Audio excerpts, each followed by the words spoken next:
warahmatullahi wabarakatuh. Alhamdulillah, selalu kita memuji Tuhan kita Allah. Kalimat yang mulia dan suci ini selalu kita ucapkan kepadanya atau untuknya. Dialah Zat yang maha suci, maha mulia, maha adil, satu-satunya pencipta, pemilik, penguasa semua yang di langit, semua yang di bumi, dan semua yang di kedalaman lautan, terjangkau atau tidak terjangkau oleh mata kita sebagai manusia. Zat yang maha kuat, maha adil, tidak beranak dan tidak diperanakkan, dan juga tidak ada sekutu bersamanya dalam setiap kegiatannya. Dia dengan kemahasempurnaannya dan kemahaadilannya telah memberikan kepada kita kemudahan agar segala kebutuhan kita di roda kehidupan di muka bumi ini dengan mengucapkan dan memuji namanya Alhamdulillah. Maka selalulah Bapak Ibu sekalian mengucapkan kalimat ini. Selanjutnya kita panjatkan salam hormat kita penuh dengan cinta dan rindu kepada manusia terbaik, manusia yang telah diutus oleh Sang Pencipta Allah kepada kita untuk membawa hukum halal haramnya, sehingga kita punya panduan hidup, kita tahu mana boleh dan tidak boleh, mana yang halal dan mana yang haram, mana yang diperintahkan dan mana yang dilarang oleh Sang Pencipta. Dan berbahagialah orang-orang yang mengikuti manusia terbaik ini, karena memang tergambarkan dalam kehidupannya yang sudah tidak asing lagi bagi setiap orang muslim, kebahagiaan, ketentraman, bahkan bisa menang dari musuh-musuhnya, dan juga dia bisa mendapatkan solusi terbaik dari semua permasalahan hidupnya. Dan juga mengucapkan satu kali salam hormat pada manusia terbaik ini akan dibalas oleh Allah langsung 10 kali tambahan rahmat. Maka sangat wajar kalau kita selalu mengucapkan salawat dan taslim kepada Nabi besar Muhammad sallallahu alaihi wasallam. Pada kesempatan ini, Bapak Ibu sekalian, kami bersyukur kepada Allah karena Allah mudahkan bagi kami berhasil menginjakkan salah satu buminya Allah ini. Dan tentu saja demi kebaikan, karena ingin menyampaikan kepada Bapak Ibu agama yang sudah Allah sempurnakan ini.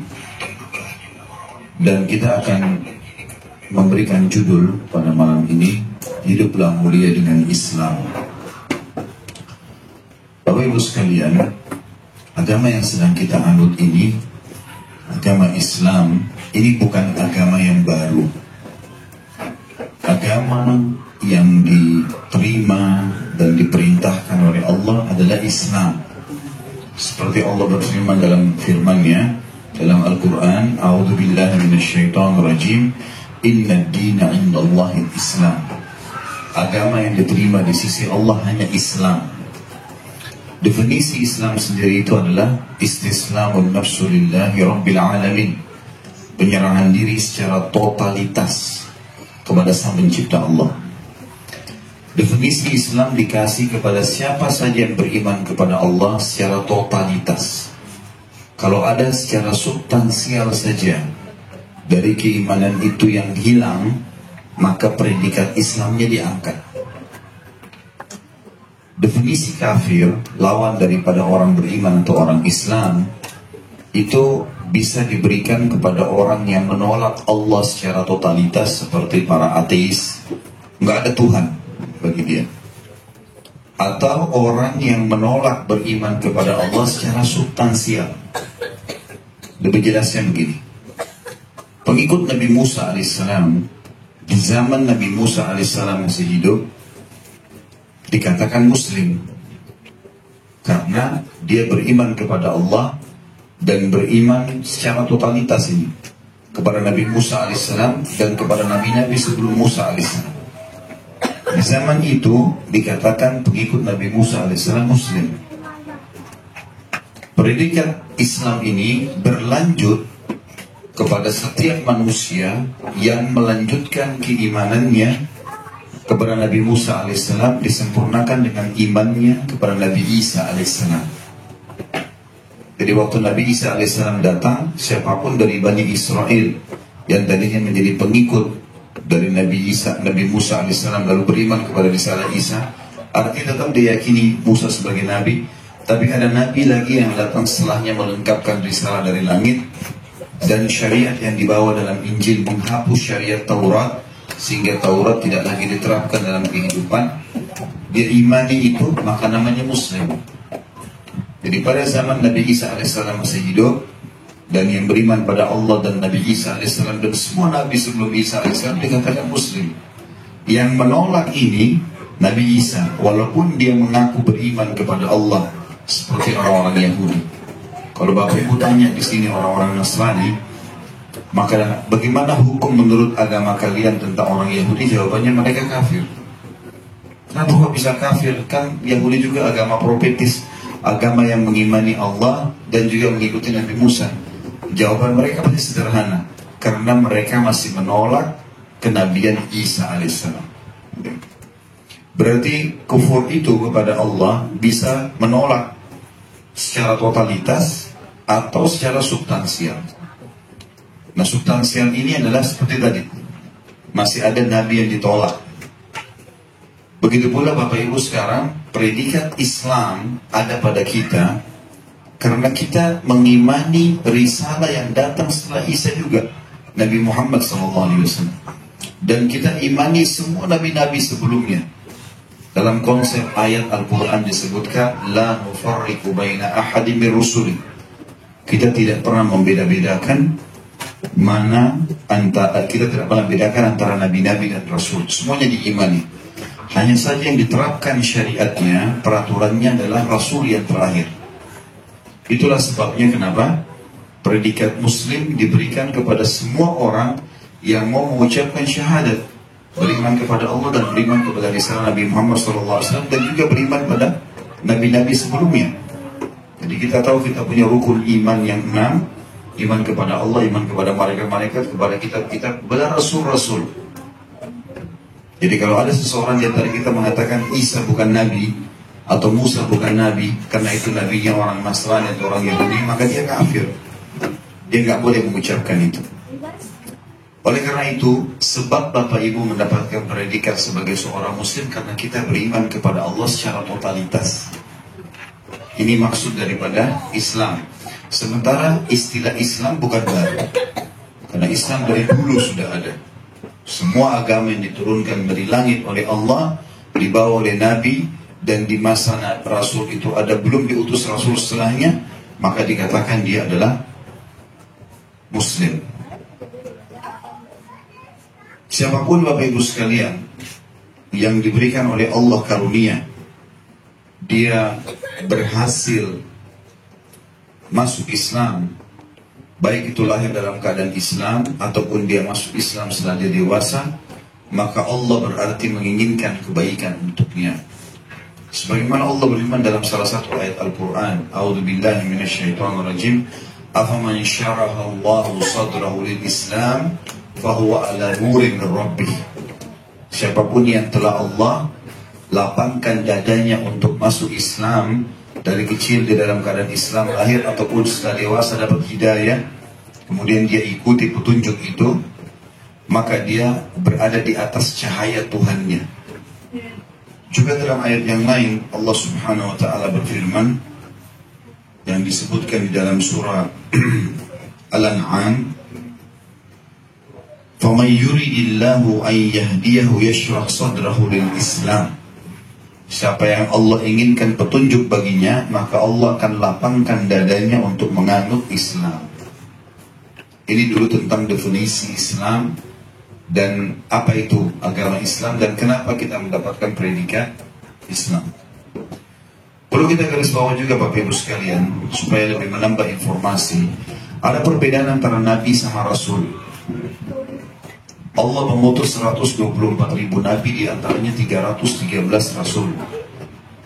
Kalau Nabi, jumlahnya banyak sekali.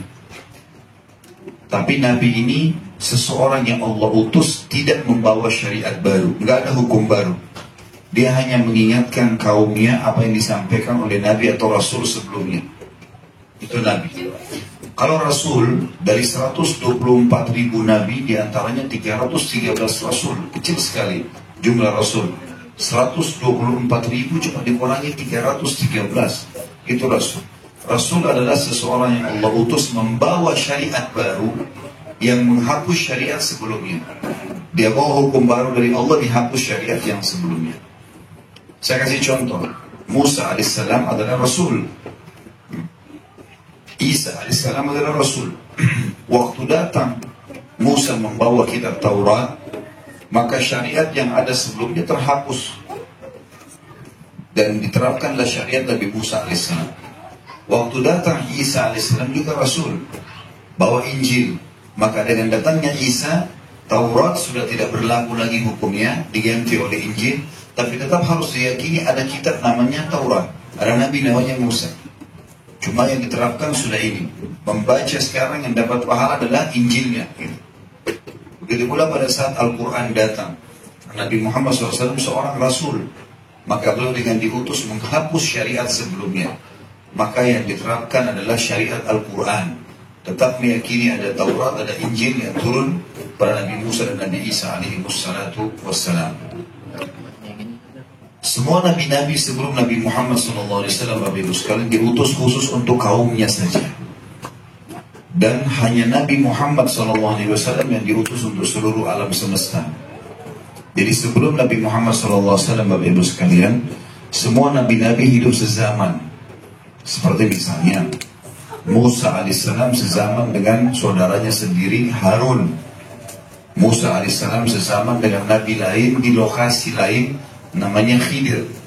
Nabi Musa alaihissalam punya lokasi dakwah Mesir dan Palestina. Nabi Musa waktu itu tidak punya kewajiban sebagian agama kemana-mana. Dia cuma punya lokasi itu saja. Nabi Khidir itu berdakwah di daerah Asianya Turki. Dan diceritakan dalam surah Al-Kahfi bagaimana dua nabi ini bertemu. Begitu pula Nabi Isa alaihissalam sezaman dengan sepupunya sendiri, Nabi Yahya. Ibu sama ibunya saudara. Ibunya Nabi Isa Maryam dengan ibunya Nabi Yahya, ya, yang diberikan nama Isabella ya sebenarnya. Itu adalah saudara. Dua-duanya jadi nabi sepupu. Bahkan ayahnya Yahya, Zakaria alaihissalam juga adalah nabi. Jadi sebelum Nabi Muhammad SAW semua nabi-nabi itu hidup sezaman dan mereka punya lokasi dakwah sendiri. Sebelumnya juga Nabi Ibrahim alaihissalam sezaman dengan ponakannya sendiri namanya Nabi Lut. Tapi Nabi Muhammad SAW itu sampai seluruh alam semesta, gak ada lagi nabi yang sezaman dengan beliau. Bahkan sempat terputus wahyu kurang lebih 600 tahun. Fase antara Isa alaihissalam dengan Nabi Muhammad alaihi wassalam. Dan kata Nabi Muhammad SAW, semua nabi-nabi sebelumku diutus khusus untuk kaumnya dan aku diutus untuk seluruh alam semesta. Apa makna kalimat ini Bapak Ibu sekalian? Teman-teman kita yang Nasrani tidak punya kewajiban untuk menyampaikan agama Nasrani ke Indonesia. Karena Nabi Isa adalah Nabi Bani Israel. Nabi untuk Israel saja. Siapa itu Bani Israel? Bani artinya keturunan. Israel nama lainnya Nabi Yakub. Nabi Ibrahim alaihissalam punya dua orang istri. Ada Sarah, anaknya dari Sarah Ishak. Istri keduanya Hajar, anak istri dari sini ada Ismail. Dua-duanya Nabi. Dari Ishak ada lagi anak, nama Nabi juga Yakub namanya. Nah Nabi Yakub ini nama lainnya adalah Israel. Kalau dikatakan Bani Israel berarti keturunannya Nabi Yakub. Nah, Nabi Isa alaihissalam, Nabi Musa alaihissalam khusus berdakwah di Bani Israel. Makanya diberikan julukan Nabi-Nabi Bani Israel. Mereka tidak punya kewajiban mendakwahi orang Arab, orang Melayu, orang hitam di Afrika, nggak ada kewajiban. Dakwahnya cuma untuk Bani Israel. Sementara Nabi Muhammad SAW berdakwah untuk seluruh alam semesta. Nggak ada pengecualian di situ. Ini pembukaan ceramah kita dulu. Mungkin Bapak Ibu belum menangkap semuanya, tapi akan lebih jelas setelah saya rincikan nanti. Ini penjelasan tentang Nabi-Nabi dan Rasul, bagaimana memahaminya dan perbedaan definisinya. Kemudian juga tentang masalah pendidikan Islam, serta perbedaan, serta bagaimana memahami kedudukan Nabi Muhammad SAW yang diutus untuk seluruh alam semesta. Agama yang sedang kita anut ini, Bapak Ibu sekalian, agama dari Allah adalah panduan hidup. Semua lini kehidupan kita dimasuki. Sampai cara makan, cara minum, cara berpakaian, cara membersihkan diri. maaf cebok, masuk kamar mandi, kemudian cara tidur, cara berumah tangga, bersosial, berekonomi, berpolitik, semuanya diatur. Ini panduan hidup. Dan tidak bisa seorang muslim memilah-milah itu. Saya mau ambil bagian agama yang saya suka saja, yang saya tidak suka saya tinggalkan. Ini sebabnya Allah memvonis ahli kitab di dalam surah Al-Baqarah, mereka kufur gara-gara itu. Allah berfirman, "A'udzubillahi minasyaitonirrajim, afatu'minuna bi ba'dil kitab wa takfuruna bi ba'd." Apakah kalian beriman dengan sebagian Alkitab dan kalian menolak sebagian yang lain? Islam harus difahami dulu panduan hidup, bukan pilihan biasa, Bapak Ibu sekalian. Jadi harusnya kita menjadikan Islam sebagai tradisi kita. Semuanya yang Bapak Ibu mau lakukan, mau makan, mau minum, mau tidur, mau pakaian, mau menikah, mau bergaul ya, kemudian mau apa saja, berekonomi, berpolitik, tanyakan bagaimana Islam mengajarkan. Setiap orang di antara kita harus ada bendera di atas kepalanya, judulnya Islam. Maka dia harus jadikan panduan hidup, dan disitulah Bapak Ibu akan merasakan kesempurnaan Islam. Kalau Bapak Ibu hanya kenal Islam nanti kalau masuk masjid, kalau di luar, di jalanan, di tempat kerja nggak ada Islam, maka ini berarti belum merasakan kesempurnaan Islam. Dia belum tahu, kalau dia belum jadikan Islam sebagai panduan hidupnya. Maka harus difahami dulu poin ini, Bapak Ibu sekalian. Jadi yang kita pelajari sebentar lagi tentang masalah Islam, dan sederhana sekali, 5 rukunnya diikuti dengan ke-6 rukun iman. Itulah Islam. Tidak ada sesuatu yang berat dijadikan sebagai panduan dalam hidup, maka dia akan sempurna. Ada seorang Arab Badui datang kepada baginda Nabi Muhammad SAW dalam salah satu majelis beliau. Waktu beliau lagi duduk bersandar, biasanya tradisi Nabi SAW kalau mau ngobrol sama teman-temannya, beliau muttaki itu meletakkan siku kanannya di tanah, terus kakinya melonjor, dan beliau bicara sama para sahabat. Masuklah seorang Arab Badui lalu berkata, "Siapa di antara kalian yang bernama Muhammad?" Orang itu belum masuk Islam. Maka Nabi SAW menjawab dalam kondisi beliau santai begitu, "Saya." Lalu dia berkata, "Hai Muhammad, saya mau bertanya, jawablah dengan jujur." Maka semua orang melihat ke orang ini, karena dia tidak dikenal, bukan penduduk Madinah. Dan dia bertanya dengan Nabi SAW, tidak memanggil Nabi, tidak mengatakan Rasul, panggil namanya. Ini sebuah tanda tanya. Lalu kata Nabi SAW, "Baik, silakan." Dia bilang, "Saya ingin tanya, siapa yang meninggikan langit, yang berdiri langit seperti sekarang ini, yang bisa dilihat setiap hari? Siapa yang mendirikannya dan membuatnya?" Kata Nabi SAW, "Allah." Lalu orang itu lagi bilang, "Saya bertanya kepadamu, siapa yang menghamparkan bumi, membuat bumi sampai bisa dibanguni di atasnya, dicocok tanami, diambil hasilnya, siapa yang hampar itu?" Kata Nabi SAW, "Allah." Orang ini bilang lagi, "Hai Muhammad, siapa yang menancapkan gunung-gunung sehingga beragam macam jenis gunung ini ada di muka bumi? Siapa yang menancapkannya?" Kata Nabi SAW, "Allah." Lalu orang ini mengucapkan kalimat, Bapak Ibu sekalian, kata para ulama, kalau diletakkan di atas gunung, mungkin gunung itu bisa hancur. Dia mengatakan, "Hai Muhammad, aku bertanya kepadamu atas nama Allah yang telah meninggikan langit, menghamparkan bumi, menancapkan gunung-gunung. Apakah dia yang mengutusmu kepada kami?"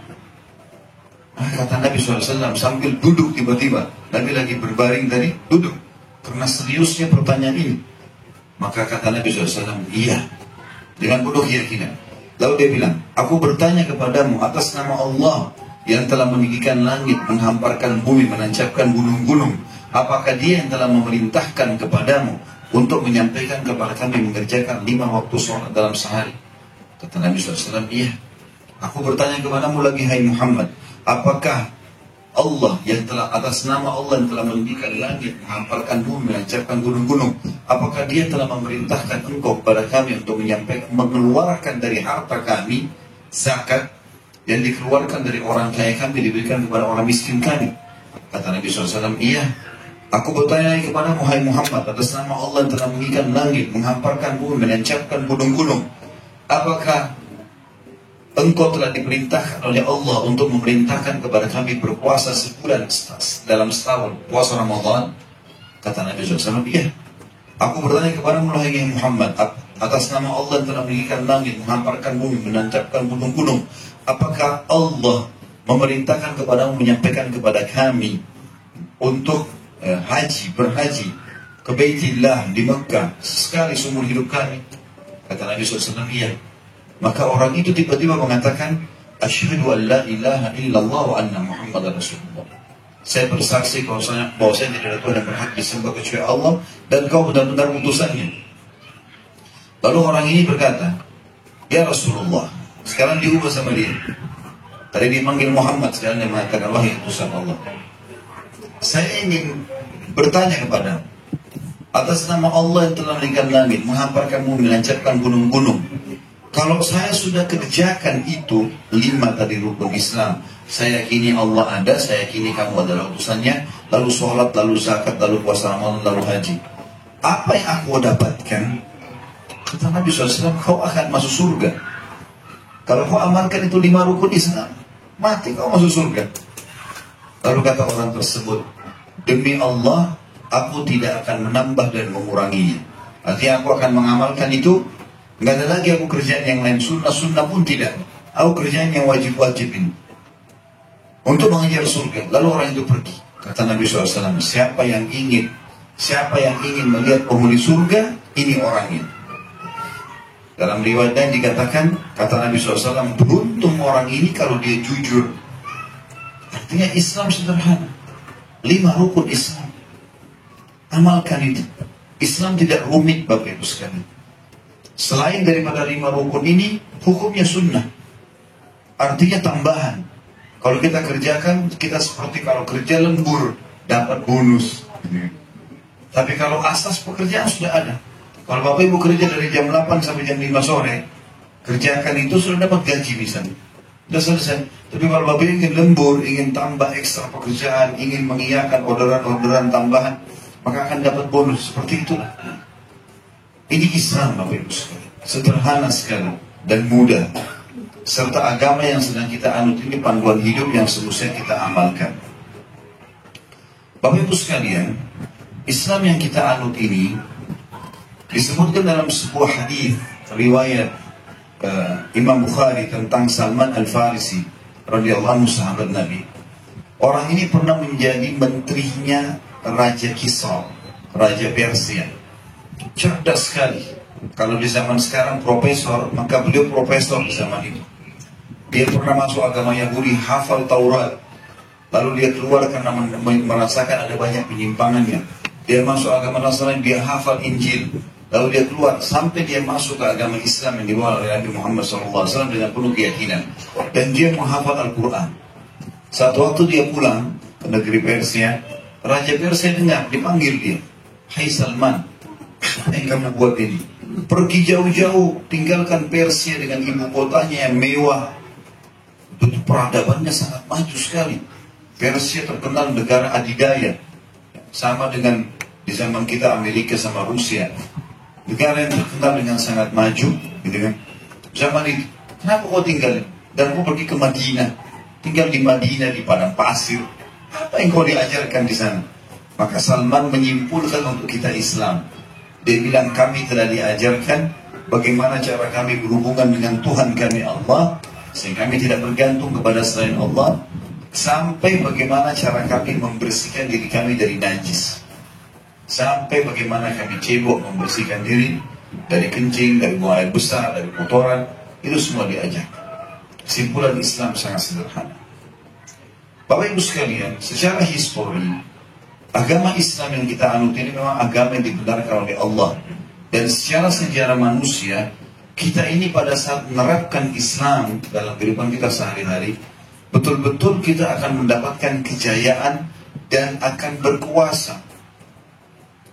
Saya akan sebutkan secara histori Bapak Ibu sekalian, direnteti tahun-tahunnya bersama saya akan sebutkan. Kita kurang lebih kaum muslimin tidak menjadi pemimpin di dunia ini kurang lebih 93 tahun yang lalu saja. 1.300 ya, 1.200 tahun sekian ya, kita berkuasa di muka bumi. Dari mana historinya Ustaz? Kita dengarkan sama-sama. Tahun Hijriah tahu ya? Tahun Hijriah artinya tahun di mana mulai dihitung tahun 1 Hijriah, hijrahnya Nabi Muhammad SAW dari Mekah ke Madinah. Dikenal dengan tahun 1 Hijriah.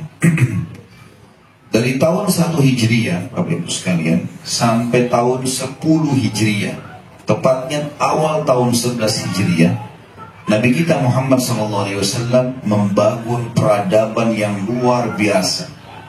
Zaman itu gak ada teknologi.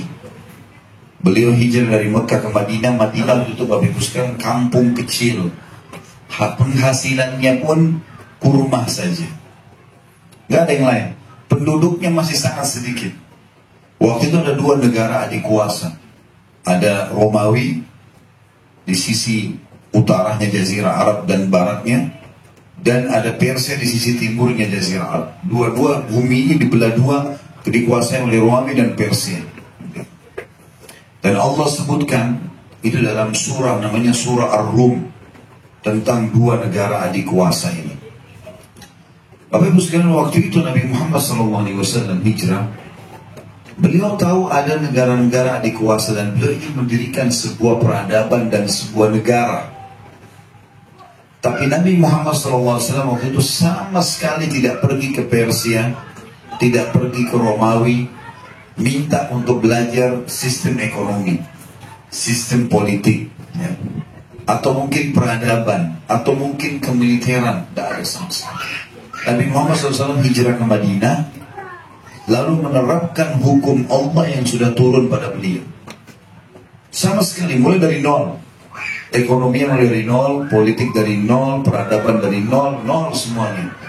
Yang diterapkan adalah hukum-hukum Allah, akhlak-akhlak yang Allah ajarkan, adab-adabnya, hukum halal haramnya. Dan setelah 10 tahun Nabi Muhammad SAW di Madinah, dengan suka dukanya, beliau berhasil mendirikan negara Islam pertama. Di tahun 11 Hijriah sampai tahun 13, digantikan Nabi SAW setelah beliau meninggal oleh mertuanya sendiri dan sahabat dekatnya Abu Bakar radhiyallahu anhu. Dan Abu Bakar berkuasa 2 tahun, dari tahun 11 sampai tahun 13. Dan di sini Abu Bakar banyak menyelesaikan fitnah internal. Jadi waktu Nabi SAW meninggal, banyak suku-suku Arab yang murtad, Nabi sekalian. Gak mau lagi dalam Islam karena Nabi sudah meninggal. Ada juga yang tidak mau bayar zakat, menganggap zakat itu hanya untuk Nabi Muhammad SAW. Maka sama Abu Bakar diperangi mereka. Setelah Abu Bakar meninggal di tahun 13, datanglah khalifah yang kedua, Umar bin Khattab. Umar bin Khattab tidak ada yang tidak kenal nama yang mulia ini. Dia berkuasa 10 tahun, dari tahun 13 Hijriah sampai 23 Hijriah. Dan di masa inilah Islam menguasai setengah dunia. Setengah dunia. Dan Abu Bakar ini, Bapak Ibu sekalian, Abu Bakar, Umar ini radhiyallahu anhuma, ini adalah orang-orang Arab Badui dari padang pasir di Mekah. Nggak ada lampu, nggak ada media. Yang diterapkan betul-betul hanya Islam yang dibawa oleh Nabi Muhammad SAW. Halal yang halal dihalalkan oleh Allah, haram yang haram. Semua sistemnya diterapkan dalam ekonomi, dalam politik, dalam rumah tangga, dalam bersosial, semuanya. Di tahun 15 Hijriah, Umar bin Khattab jadi khalifah tahun 13. Di tahun 15 Hijriah, Bapak Ibu sekalian, beliau bentuk pasukan mengekspansi Islam ke wilayah utara Jazirah Arab, tepatnya negeri Syam, Palestina, Jordania, Lebanon, dan Syria. Ini dulu namanya negeri Syam. Di utara Jazirah Arab di atas. Dipimpin oleh Abu Ubaidah bin Jarrah dan Khalid bin Walid radhiyallahu anhuma. Pasukan ini pergi ke sana sampai berhasil menembus Palestina. Dan waktu itu pendeta yang memegang kunci Masjid Aqsa memberikan langsung kuncinya kepada Umar bin Khattab. Dan dia kagum kepada Umar bin Khattab gara-gara pada saat dia bilang kepada muslimin, saya akan serahkan kunci ini tapi pada raja kalian. Maka Abu Ubaidah kirim surat ke Madinah, ya Amir Mu'minin, Penjaga Masjid Aqsa tidak mau menyerahkan kunci kecuali pada Anda. Maka Umar mengajak satu orang, budaknya dia, sahayanya namanya Salim. Hai Salim, ayo kita jalan berdua. Berdua, nggak ada pasukan, nggak ada apa. Jalan berdua dan naik satu unta saja. Kata Umar, kita akan bergantian. Sekali kamu naik, saya yang pegang tali untanya. Sekali saya naik, kamu yang tarik tali untanya. Gak ada pasukan, gak ada yang dampingi. Hubungannya hanya kepada Allah Subhanahu Wa Taala. Maka Umar radhiyallahu anhu ini pergi ke sana. Begitu tiba di Palestina, orang-orang pada bersorak, Amir Mukminin datang, Raja datang. Orang-orang Nasrani pun keluar dengan baju-baju mewah mereka untuk menyambut Raja yang berkuasa sekarang. Begitu masuk di pintu gerbang, Umar bin Khattab melihat Abu Ubaidah bin Jarrah, Khalid bin Walid pakai baju-baju yang bagus. Nama Umar dilemparin batu. Kata Umar, apa yang membuat kalian tiba-tiba berubah seperti ini?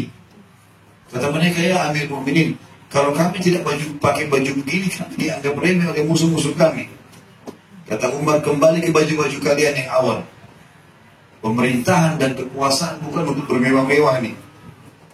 Maka pendeta ini pun tanya, mana raja kalian? Kebetulan waktu itu, waktu masuk di pintu gerbang Palestina, gilirannya Umar bin Khattab yang pegang tali kekangan unta, budaknya di atas. Maka orang-orang pada bilang, itu yang lagi pegang tali kekangan unta. Terus siapa yang di atas itu? Itu budaknya dia. Kok bisa dia buat seperti itu? Ya dia memang sepakat sama budaknya jalan. Sekali perjalanan jarak tertentu budaknya di atas, dia yang pegang, apa dibalik setelah itu.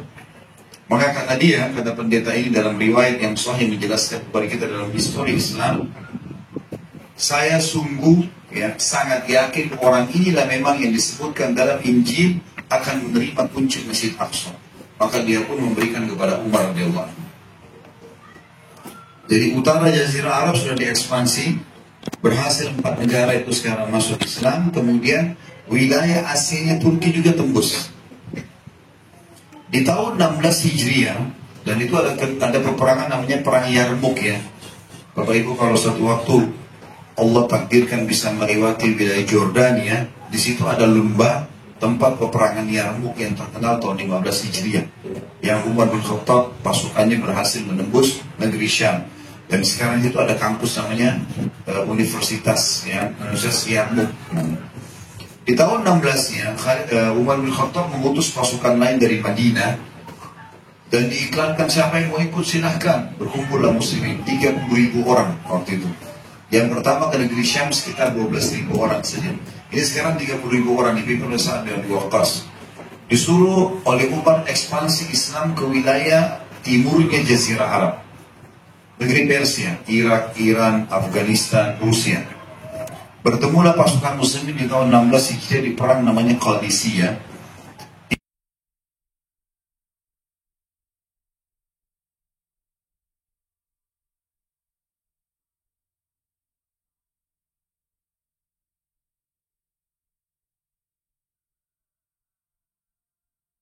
Zaman itu sahabat-sahabat Nabi menembus istana putihnya Kisra. Takluklah waktu itu seluruh wilayah Kisra ya. Timurnya Jazirah Arab takluk semua. Dan pada saat itu Bapak Ibu sekalian, Umar bin Khattab menerapkan hukum halal haramnya Allah. Nggak pakai peradabannya Persia. Di negeri Syam juga nggak pakai peradabannya Romawi. Yang diterapkan hukum Allah, mana halal halal haram haram. Gitu. Kemudian di tahun 20 Hijriah, Umar bin Khattab membentuk pasukan lain jumlahnya 8.000 orang ingin menembus Mesir dipimpin oleh Amr bin As. Sekarang ekspansi ke baratnya ke wilayah Afrika. Dan tahun 20 Hijriah Amr bin As berhasil menembus Mesir. Maka utara, Afrika Utara, Mesir, Tunis, Jazair, Maroko tembus. Dan seluruh Afrika terbuka Islam pada saat itu. Dan akhirnya nanti akan ada ekspansi ke Spanyol, di mana Islam berkuasa 200 tahun. Ini semua terjadi di bawah tahun 20 Hijriah. Islam sudah berkuasa setengah dunia. Tidak pakai peradabannya orang, pakai peradaban kita sendiri. Mana yang Allah perintahkan dikerjakan, mana yang dilarang tinggalkan. Ditarik dalam semua lini kehidupan, termasuk ekonomi. Makanya kita dengar ada ekonomi Islam, ada politik Islam. Memang itu ada sebenarnya. Setelah itu Bapak Ibu sekalian, datang Umar bin Khattab meninggal tahun 23 Hijriah. Datang Uthman bin Affan. Zaman Uthman bin Affan masa kejayaan, umat Islam mulai membuat kapal-kapal perang. Dan bangunan-bangunan diluaskan, dimakmurkan kaum muslimin. Pada masa Uthman bin Affan dari tahun 23 Hijriah sampai 37 Hijriah, itu masa keemasan di mana umat Islam jaya. Tidak ada orang miskin waktu itu. Banyak orang-orang sudah mampu. Gitu. Bahkan di zaman Uthman bin Affan, seringkali kota Madinah didatangkan ratusan ekor unta yang membawa keju, yang membawa susu. Lalu kemudian setelah padat jalan Madinah, kata pengawal-pengawal Uthman, hai muslimin, ambillah ini hak kalian dari susu. Diambillah susu, ambil keju. Jadi tidak ada orang susah hidupnya pada saat itu. Setelah itu Uthman bin Affan, tentu kita tidak bicara tentang histori satu persatu panjang ya, tapi saya rincikan tahun-tahunnya. Setelah itu Uthman bin Affan mati terbunuh, ya. Kemudian datanglah Ali bin Abi Thalib berkuasa dari tahun 37 sampai 40 Hijriah. Ini dikenal dengan masa kejayaan Khulafaur Rasyidin. Dan Ali bin Abi Thalib selesai juga di masa kejayaannya selama 3 tahun itu berusaha untuk menyelesaikan fitnah internal, sehingga muslimin mulai aman kembali. Setelah itu Bapak Ibu sekalian berdiri dinasti pertama dalam Islam, kerajaan pertama dalam Islam. Namanya dinasti Umayyah. Umayyah ini berjaya dari tahun 40 Hijriah sampai 132 Hijriah. Lihat kita dari mulai tahun 1 Hijriah ya, direntet sampai nanti di tahun kita sekarang. Kita sekarang di tahun 1438 Hijriah. Benar ya? Baik. Kita sekarang sudah sampai di tahun 132. Dari tahun 40 sampai 132 ini kerajaan pertama Islam namanya Umayyah. Di zaman ini Bapak Ibu sekalian, keluarlah ulama-ulama besar. Ya, seperti Imam Abu Hanifah, Imam Malik, Imam Ahmad, yang Bapak Ibu dengar, Imam Syafi'i, 4 imam madhab. Ya. Kemudian datang setelahnya, ini tentu banyak kiprah-kiprahnya dalam kehidupan kaum muslimin ya. Dulu ibu kotanya di Damaskus di Syria. Setelahnya datang kerajaan lebih besar lagi namanya Abbasiyah. Abbasiyah ini ibu kotanya di Irak, di Baghdad. Itu berdiri dari tahun 132 setelah Umayyah runtuh sampai 656 Hijriah. Dan di masa ini keluarlah ulama-ulama hadis. Kalau Bapak Ibu pernah baca hadis riwayat Bukhari, riwayat Muslim, Abu Daud, An-Nasai, Ibnu Majah. Ya, ini semua keluarnya Tirmidzi ini di zaman ini. Di zaman kejayaan Abbasiyah. Dan di zaman Abbasiyah inilah Islam masuk sampai ke Spanyol. Dan apa kata para pemikir barat Bapak Ibu sekalian? Sungguh kalau kaum muslimin tidak menembus Spanyol di awal abad pertengahan Masehi, maka pastikan Eropa tidak akan seperti sekarang keadaannya. Karena waktu itu betul-betul mereka dalam keadaan ya jauh sekali dari peradaban. Kaum muslimin datang dan masa kejayaan emas Spanyol itu, dan sampai sekarang pemerintah Spanyol berbangga-bangga dengan jembatan peninggalan umat Islam dulu, dengan bangunan peninggalan umat Islam. Kita kalau masuk ke Spanyol kita temukan banyak bangunan-bangunan kuno. Itu peninggalan kaum muslimin. Dan sangat luar biasa. Ilmuwan. Kalau Bapak Ibu baca buku, kalau di Indonesia ada pernah saya temukan buku waktu saya lagi susun tesis S2, buku judulnya dalam bahasa Indonesia itu Kultur Islam. Subhanallah, saya cari buku itu nggak ketemukan lagi. Saya tidak tahu itu tulisan siapa, saya tidak ingat, tapi sempat saya jadikan rujukan dalam tesis S2 saya. Itu kalau tidak salah buku terjemahan ya. Buku itu Bapak Ibu sekalian menjelaskan peninggalan umat Islam di Spanyol sampai lengkap dengan foto-fotonya. Dan banyak nama-nama ilmuwan. Memang masa kejayaan Islam di Spanyol itulah yang sekarang ilmu pengetahuan berkembang darinya. Ada yang berhasil dihapus namanya sehingga umat Islam tidak tahu kalau itu dari umat Islam. Ada yang tidak berhasil dihapus namanya. Saya mulai dari yang tidak bisa dihapus namanya, seperti ilmu matematika dinamakan aljabar. Itu sebenarnya penemu teori dan rumus matematika namanya Abdul Jabbar, Muslim dari Spanyol di masa kejayaan itu. Yang menemukan pertama penerbangan itu bukan adik kakak dari Inggris. Mereka hanya menerjemahkan buku. Namanya Abbas ibn Akhnas. Kalau Bapak Ibu ketik di Google, kisah Abbas ibn Akhnas, penemu penerbangan pertama. Itu orang Islam dari Spanyol. Yang dia buat, dia lihat burung, kemudian dia lihat komposisi sayapnya, lalu dibuat sama dia persis seperti itu, ditaruh di tangannya, kiri kanan. Lalu dia coba praktek loncat dari gunung tertinggi di Spanyol, berhasil mendarat, nggak mati. Teori-teori dia itu diambil pada saat Spanyol runtuh dulu di tangan orang-orang Nasrani, diambil kemudian diterjemahkan oleh dua orang adik kakak dari Inggris yang akhirnya ditulislah mereka yang menemukan penerbangan. Yang pertama menemukan aliran listrik yang Bapak Ibu lihat sekarang, sehingga ada pada saat itu sampai sekarang lah ya, ada mobil, ada kereta api, ada pesawat segala macam. Ini seorang yang bernama Al-Jaziri. Al-Jaziri. Saya pernah tidak sengaja buka YouTube dan saya lihat di situ, kalau tidak salah judulnya bahasa Indonesia, Bapak Ibu sebentar pulang bisa ketik di YouTube, Peradaban Islam yang Terlupakan. Itu kalau tidak salah ada orang Barat, orang non-Muslim. Mereka yang membuat cuplikan, kesannya ada seperti anak-anak kecil sekolah, mungkin anak SMP atau SMA, mereka lagi mau masuk perpustakaan, lalu mereka mau tahu tentang peradaban dunia, itu mereka sendiri gambarkan. Kalau penemu pertama matematika namanya Al-Jabbar, penemu pertama kedokteran namanya si Fulan, penerbangan namanya si Fulan, mereka sendiri akui itu. Dan itu memang ada, secara sejarah ada.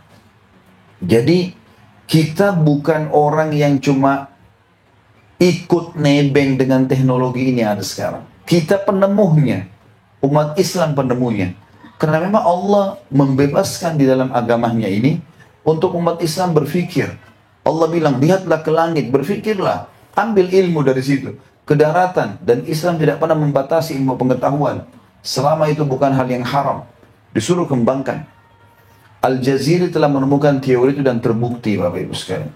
Orang yang pertama menemukan pisau bedah, ilmu kedokteran itu terkenal sekali di masa jaya Spanyol dulu, itu Al-Haythami. Dan sampai sekarang buku-bukunya masih banyak yang diterjemahkan. Bahkan di Spanyol sekarang banyak ribuan manuskrip tulisan para ilmuwan muslim yang masih belum disentuh oleh anak-anak muslim.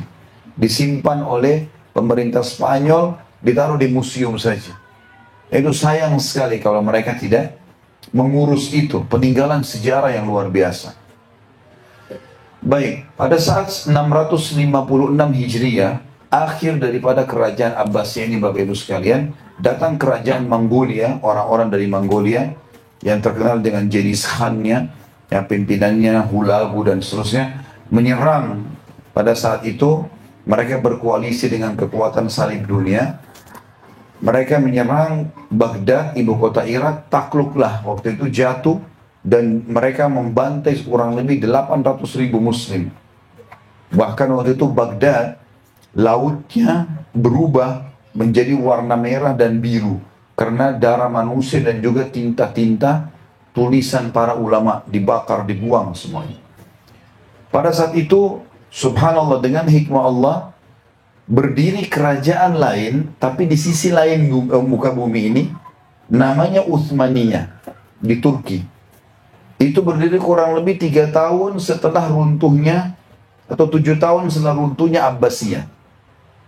Dan Utsmaniyah ini menerapkan hukum Islam, Bapak Ibu sekarang, di Turki. Sampai sekarang kalau Bapak Ibu misalnya pas lagi ada waktu ke Turki, misalnya kalau kita Indonesia biasa umroh plus Turki. Nah saya sering bimbing gitu, lalu kemudian saya lihatkan mereka peradaban-peradaban, kerajaannya ada, peninggalan-peninggalannya ada.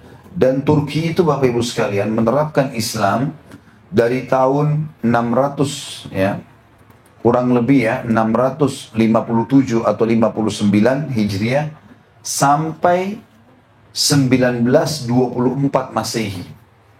Kurang lebih 93 tahun yang lalu. Setelah itu datang Kemal Atatürk menghapus khilafah Islamiyah, menghapus hukum Islam, perempuan nggak boleh lagi pakai jilbab, buku-buku Islam semuanya dilarang, bahasa Arab dilarang dan disuruh ubah oleh dia, sampai azan pun dalam bahasa Turki waktu itu. Maka tadinya Turki, Utsmaniyah ini berkuasa. Waktu di zaman khilafah Turki, Bapak Ibu kalau ketik di Google pun bisa baca banyak artikel tentang kerajaan Utsmaniyah. Itu sebelum berubah jadi republika, betul-betul mereka menguasai dunia, kaum muslimin. Bahkan beberapa peperangan kita secara nasional di Indonesia, seperti waktu kita lawan Belanda, itu banyak sekali campur tangan khilafah Utsmaniyah mengirim bantuan, ya, kapal-kapal perang mereka ke Indonesia, ke Asia Tenggara. Ya. Aceh dulu di Indonesia kita kenal dengan kerajaan Aceh, Banten, Sulawesi Selatan, ya. Ini banyak terkenal kerajaan-kerajaan besar di Islam di Indonesia. Itu di Indonesia kita kenal sebagai kerajaan. Di Turki itu terdaftar sebagai gubernur. Jadi mereka punya hubungan sama Turki. Satu khalifah. Itu saking kuatnya. Gitu. Mereka butuh apa-apa hubungin Turki. Seperti itu. Dan itu akhirnya terputus setelah runtuhnya khilafah Utsmaniyah ini pada tahun 1924 berubah dari khilafah menjadi republika. Dan subhanallah sebelum runtuh ini Bapak Ibu sekalian, kita perlu tahu Turki itu punya kekuatan yang besar sekali. Sampai negara yang menguasai mayoritas tanah di muka bumi adalah kerajaan Utsmaniyah ini. Dulu kalau kapal-kapal Turki Utsmani lewat di daerah Eropa, maka gereja tidak berani membunyikan loncengnya karena khawatir mengganggu muslimin. Bapak Ibu perlu tahu, dan masih ada foto-fotonya, subhanallah saya itu hari punya di HP saya tapi terhapus. Ada foto masih hitam putih, raja-raja Eropa pada zaman itu, yang sudah ada foto tapi buram di tahun 1920-an gitu kan. Itu raja-raja Eropa seperti Raja Austria, itu ada ratunya pakai cadar. Jadi ratunya pakai cadar. Kenapa? Karena mereka mencontohi ratu-ratu muslimin di Utsmaniyah. Dan mereka mengatakan setiap ratu nggak boleh, ya, nggak boleh kelihatan oleh setiap laki-laki. Seperti itu. Ya. Jadi mereka mencontohi, bahkan orang-orang non-muslim pada saat itu kalau mereka bisa berbahasa Arab, dianggap orang yang penuh dengan peradaban, orang yang maju. Kalau ada laki-laki melamar perempuan dan bisa bahasa Arab, diterima lamarannya. Ini histori ini, bukan dikarang-karang ini.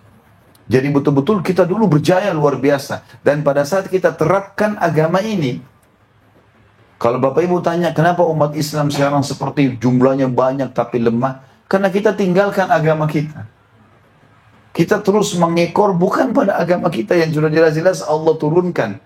Secara histori, waktu Turki meninggalkan syariat Islam, menghapus itu, dan berubah menjadi republika, Turki menjadi negara 200 sekian terpuruk di dunia. Sekarang ini pada saat sudah mulai mereka terapkan Islam, kita tahu presiden sekarang coba untuk kembali ke Islam, menunjukkan Islam gitu kan. Itu lihat bagaimana Turki sekarang menjadi negara 10 negara terkuat di Eropa. Ekonominya jadi bagus. Hanya karena menerapkan Islam. Konsepnya jelas kok. Allah sudah bilang agama di sana hanya Islam. Banyak sekali umat Islam yang melupakan poin ini. Mereka tidak sadar masalahnya. Padahal ini hal yang sangat luar biasa. Ini secara histori, Bapak Ibu sekalian. Secara histori seperti itu.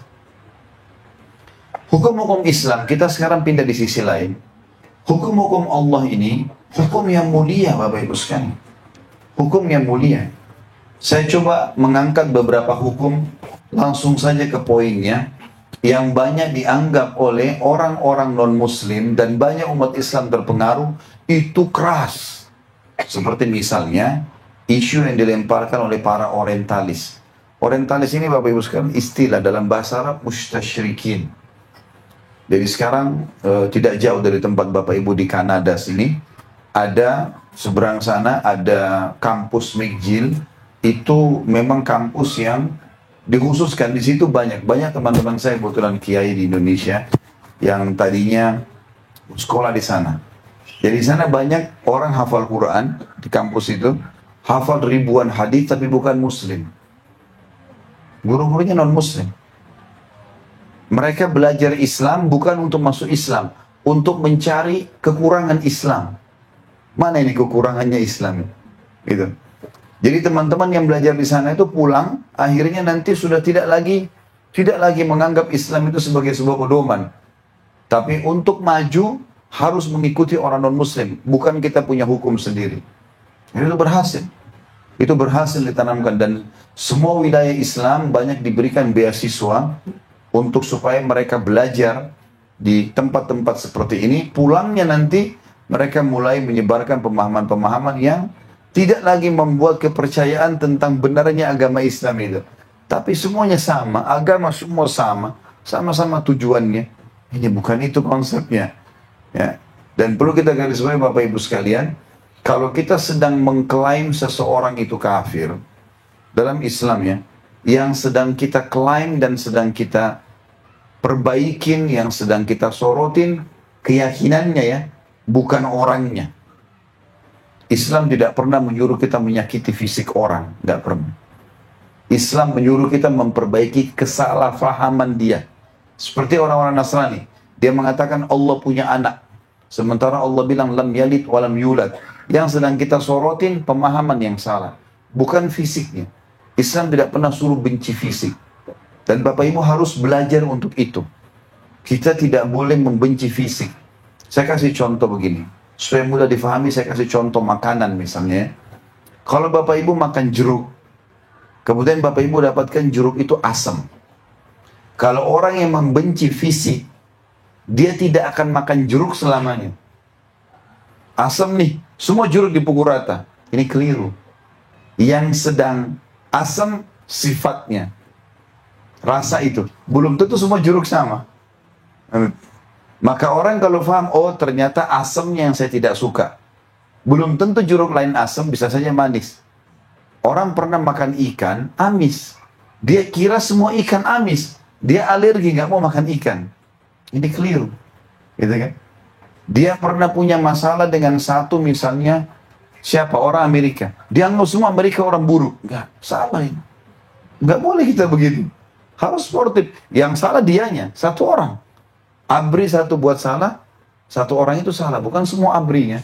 Ada satu pegawai perusahaan buat salah, dianya yang salah, bukan perusahaannya. Ini orang yang salah. Kan gitu. Ini harus adil. Begitu Islam yang mengajarkan, itu Islam mengajarkan kepada kita. Maka Bapak Ibu sekarang kita harus fahamin poin ini. Gitu kan? Kalau memang yang kita benci sekarang, yang kita sedang luruskan, bahkan kita perangi, baik itu dengan tulisan ataupun lisan, adalah pemikiran yang salah. Kalau orang itu tinggalkan pemikiran salahnya, dia syahadat, selesai urusannya. Saudara kita, mau dari manapun dia, nggak ada urusan. Gitu kan? Dan kita perlu garis bawahi Bapak Ibu sekalian, Islam yang mulia ini, agama yang sedang kita anut, agama yang sempurna. Nggak ada rasisme dalam Islam, tidak ada fanatisme dalam Islam, nggak ada. Nggak ada rasis. Saya Arab, ini bule, ini Melayu, ini orang hitam dari Afrika, nggak ada bedanya. Ya, kata Allah SWT, ya, dalam Al-Quran diceritakan dan juga Nabi SAW sampaikan masalah itu. Inna akramakum indallahi atqakum. Orang yang paling mulia di sisi Allah di antara kalian orang yang paling bertakwa, orang yang paling patuh. Kata Nabi SAW, tidak ada bedanya antara turunan Arab dan Ajam. Ajam itu selain Arab, kecuali dengan ketakwaan. Di zaman Umar bin Khattab, Bapak Ibu sekalian, pernah dengar namanya Bilal bin Rabah ya, tidak asing. Sahabat Nabi yang berkulit hitam. Dulu di Mekah budak. Ya. Setelah masuk Islam, nggak ada kata-kata budak. Kalau dulu mantan budak, nggak ada. Nggak ada yang berani caci maki Bilal.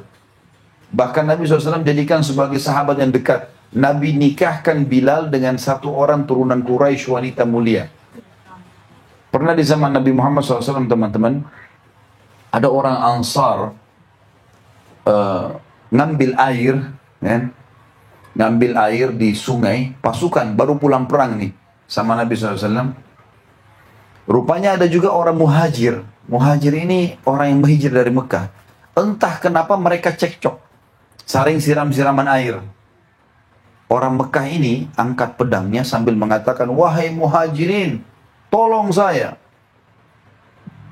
Karena ini suasana baru pulang dari medan perang, Bapak Ibu sekalian. Orang-orang muhajirin dari Mekah ini pada kumpul di belakangnya orang ini.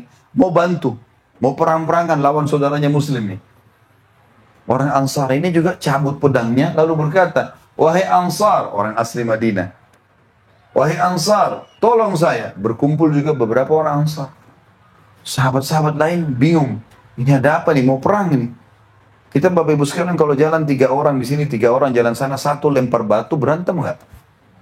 Berantem. Orang bisa berantem, ini bahaya, bunuh-bunuhan. Suasana panas masih baru dari medan perang. Maka ada 1 orang melapor kepada Nabi SAW, ya Rasulullah, cepat kejar nih, Muhajirin dan Ansar mau saling perang. Maka Nabi SAW ke sana, lalu beliau mengatakan, awada'wal jahiliyati baina awada'wal jahiliyati wa ana baina alhurikum. Apakah kalian masih mengumandangkan syiar-syiar jahiliyah begitu? Fanatisme, hai Muhajirin, hai Ansar. Ya kita di Indonesia, ayo orang Jawa bantu saya, orang Sulawesi bantu saya. Kata Nabi SAW, mau pasti pakai syiar-syiar jahiliyah, sementara saya sudah hidup ada di antara tengah-tengah kalian? Da'ha fa innaha mumtina. Tinggalkan segera, kalau tidak itu akan membinasakan kalian. Nggak ada lagi teman-teman, nggak ada rasisme dalam Islam. Agama yang sempurna luar biasa gitu.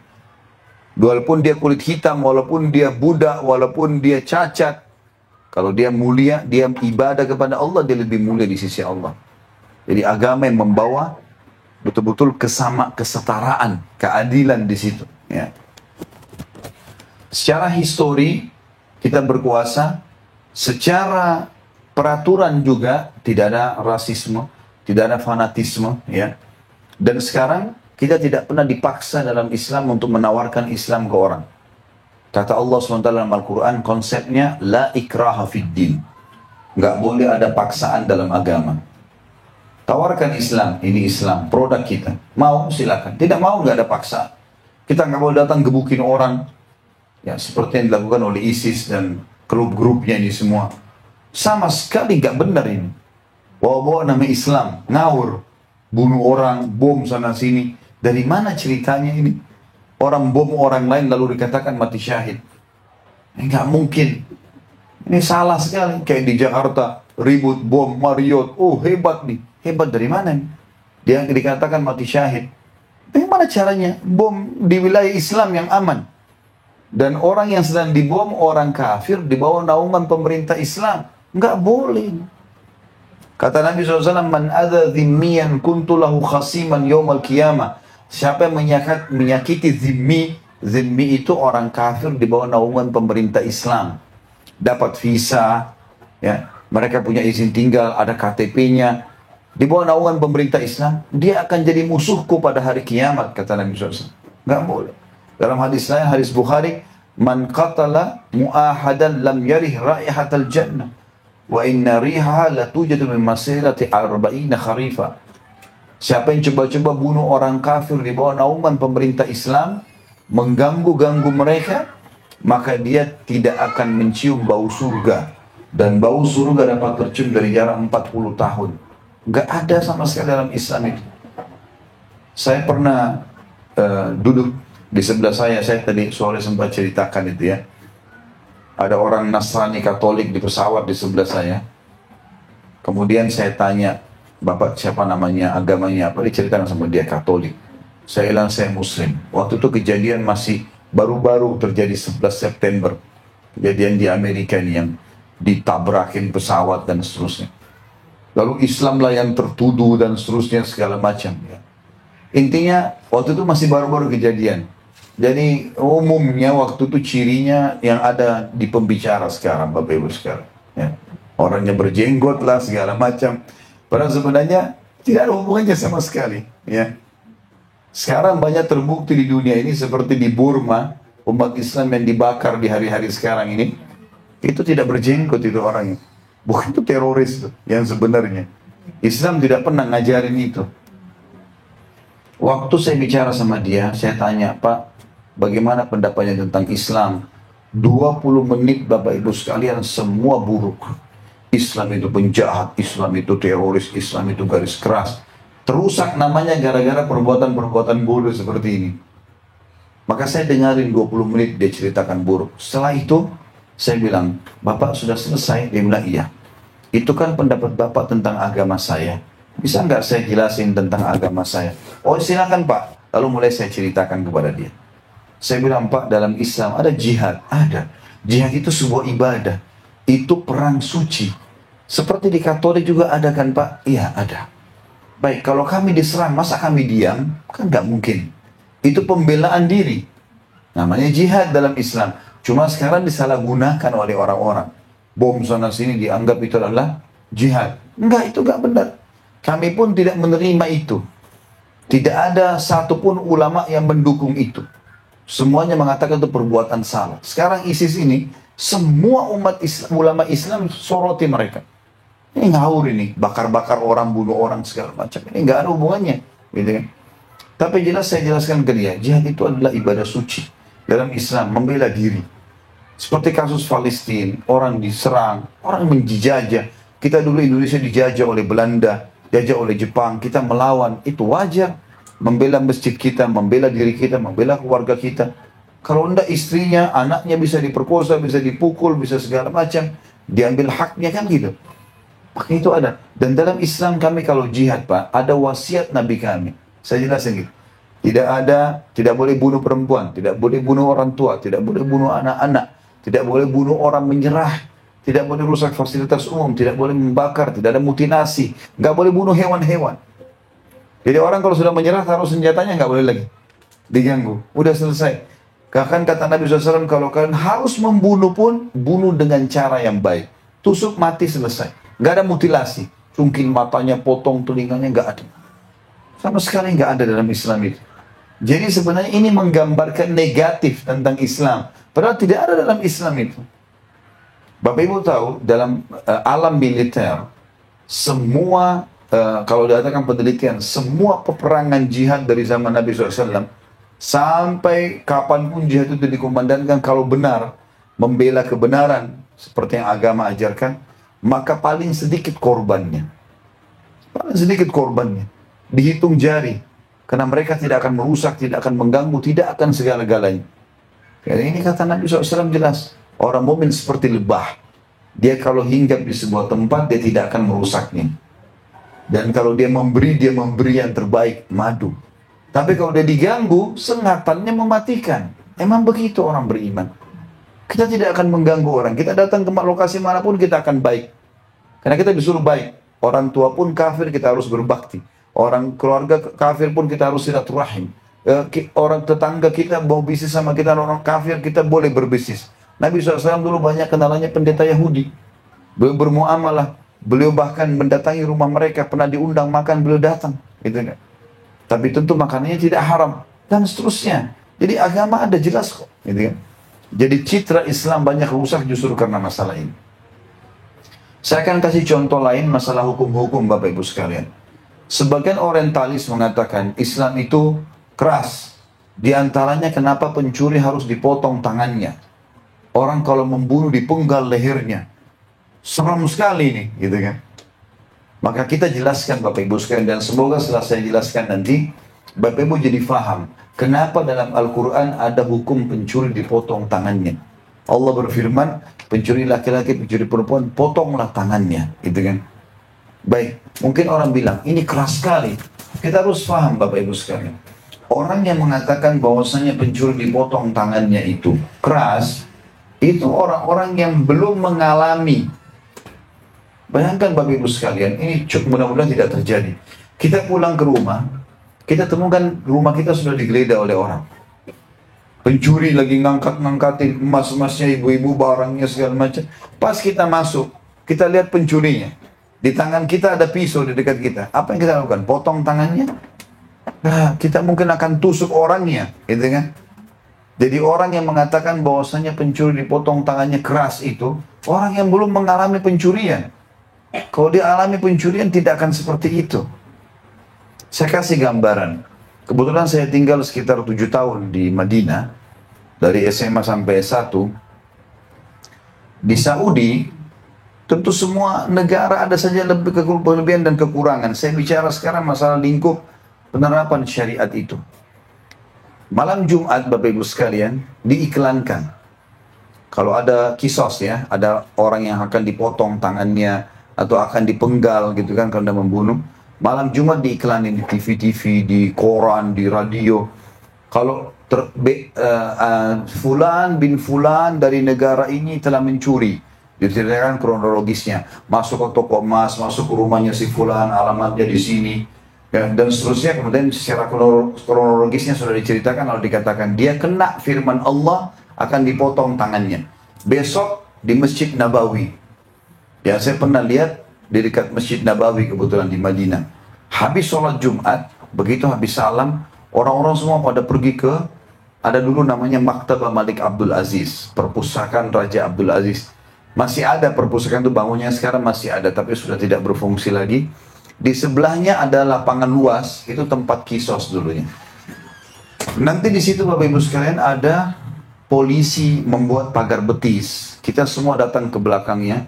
Di situ ada 3 mobil. Ada mobil penjara yang membawa si penjahat ini. Kalau betul-betul sudah terbukti ya, memang dia mencuri. Ini juga ditelusuri. Dia mencuri betul-betul karena dia mau mencuri. Bukan karena terpaksa. Bukan karena keadaan dan seterusnya. Ada mobil penjara yang bawa dia. Ada mobil pengadilan yang akan buat surat laporan ke raja. Dan ada mobil ambulan yang akan mengurus dia setelah dikisos. Ada tim medis khusus di situ. Datanglah orang ini, ditaruh tangannya, dipotong. Disebutkan kesalahannya. Si fulan mencuri begini, dipotong tangannya. Tangannya ini digantung di situ 3 hari. Sampai membiru. Kira-kira Bapak Ibu sekalian, saya mau tanya. Kalau seandainya ada orang yang niat mencuri lewat di situ, masih mau mencuri nggak? Baik. Begini hikmahnya. 1 orang dipotong tangannya, 10.000 orang berhenti mencuri. Itu tujuannya. Dan kalau kita bukan pencuri, kenapa kita takut?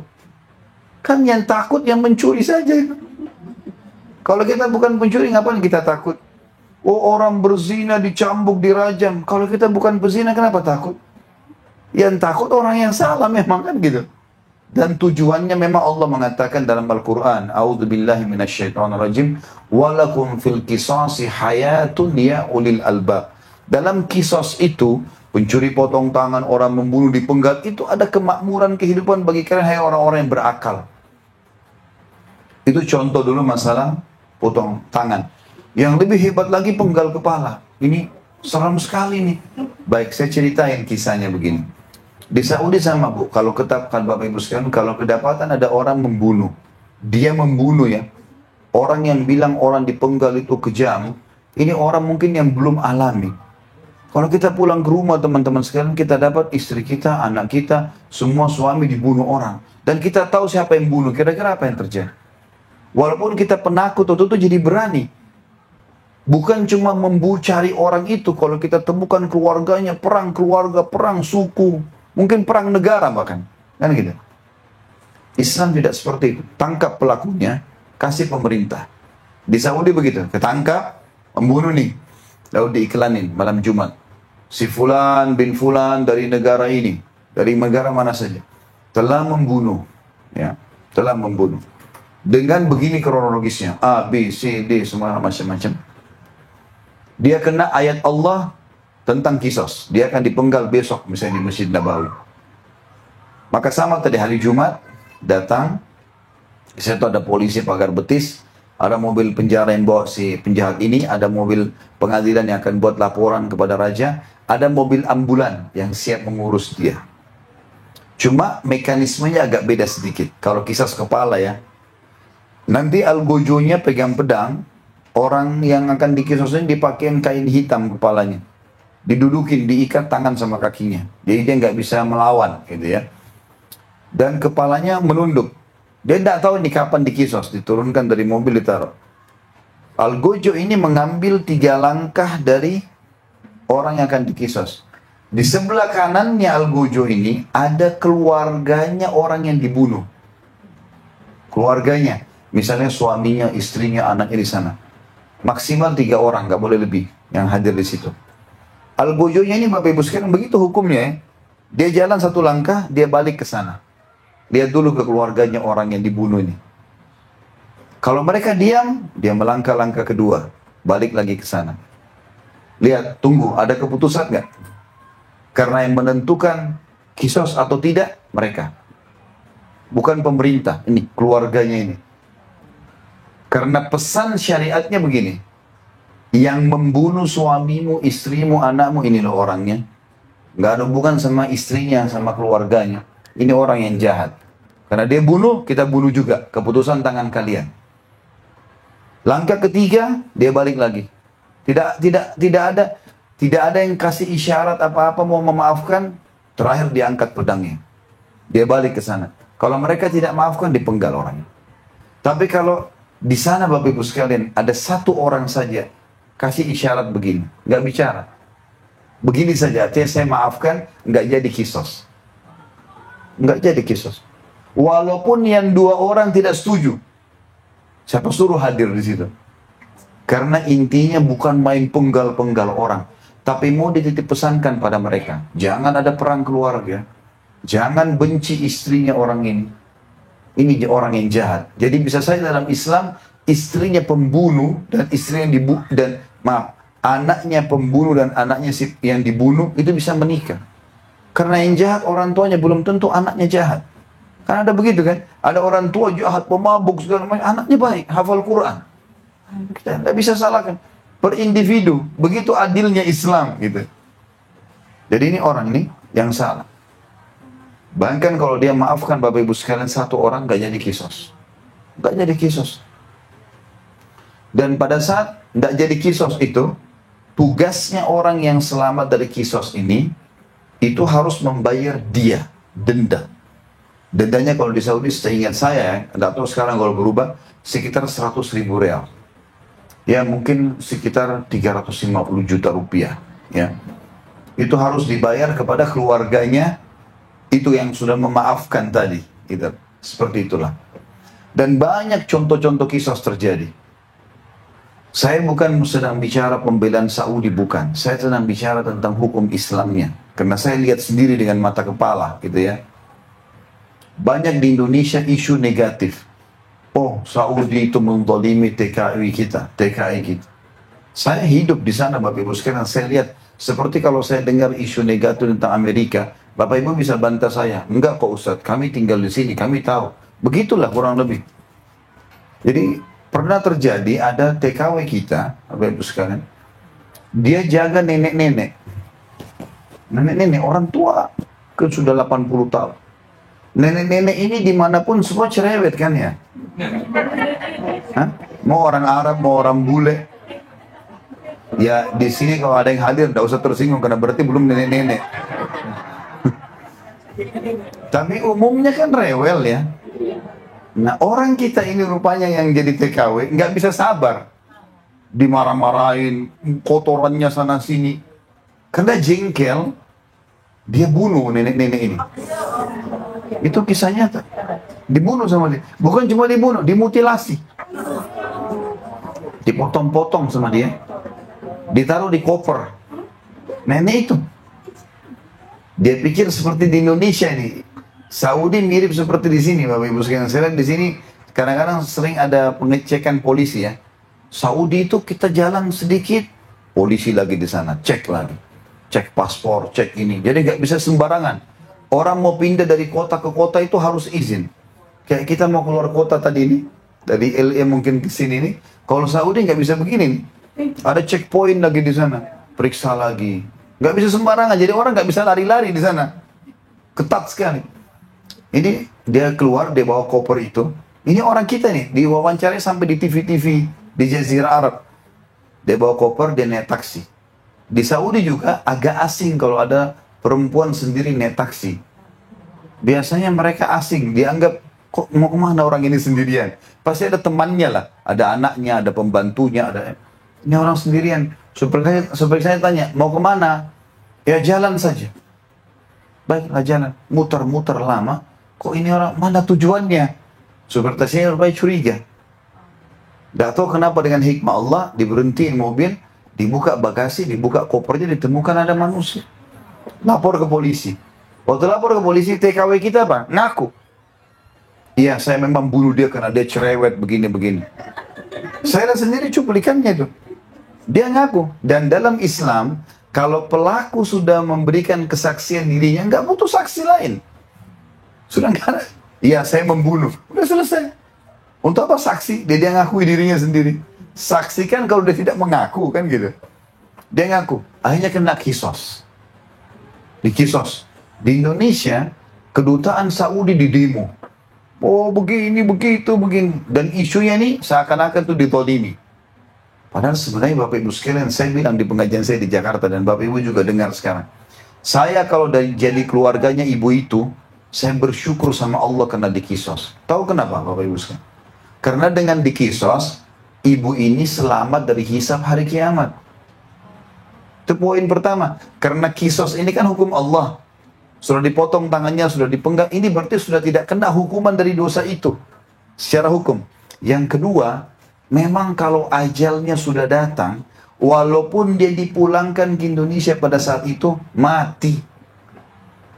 Ajal kalau datang tidak akan diterlambatkan sesaat, tidak akan dilebihkan sesaat. Bukan berarti dia tidak jadi dikisos misalnya, kemudian dia pulang ke Indonesia. Detik itu walaupun di pesawat dia mati. Walaupun dia di Indonesia dia akan mati. Itu konsep dasar agama kita. Kan gitu. Nggak ada pemungkiran masalah itu. Jadi sebenarnya itu kebaikan buat dia. Justru Allah selamatkan dia dihukum dulu di dunia. Kan gitu. Dan di Saudi Bapak Ibu sekalian saya tahu sendiri. Bukan hanya orang asing. Keponakannya Raja Fahad. Pernah ada satu pangeran. Rupanya di rumahnya, di istanahnya. Itu ada informasi, ada khamr, ada minuman keras. Kan tidak boleh. Menerapkan hukum Islam di Saudi, gak ada minuman keras. Di mana-mana gak ada. Maka ketahuan nih, ada satu kelompok, ini ada kementerian khusus di Saudi ya. Namanya Hay'a Amil Ma'ruf Nahi Munkar. Jadi, lembaga penegakan yang ma'ruf, pengingkaran terhadap munkar. Itu kementerian sendiri, ada menterinya. Itu kalau Bapak Ibu lagi umroh atau haji, biasanya dekat Masjid Haram, ada mobil, dia ada, di pintunya itu ada lingkaran besar, tulisannya bahasa Arab begitu, Hay'a. Dia kayak ada kerangkengnya, pakai mic biasanya. Kalau waktu sholat dia teriak, sholat, sholat, sholat. Suruh orang sholat semua. Dan dia biasa permalukan orang, kalau ada yang duduk, kamu yang di atas sana kenapa nggak turun? Sholat, ayo.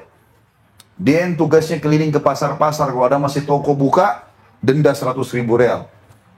Makanya di Saudi itu kalau azan, nggak ada berani dibuka toko. Tutup semua. Biar kita sudah mau bayar ini. Nggak, habis sholat, tutup.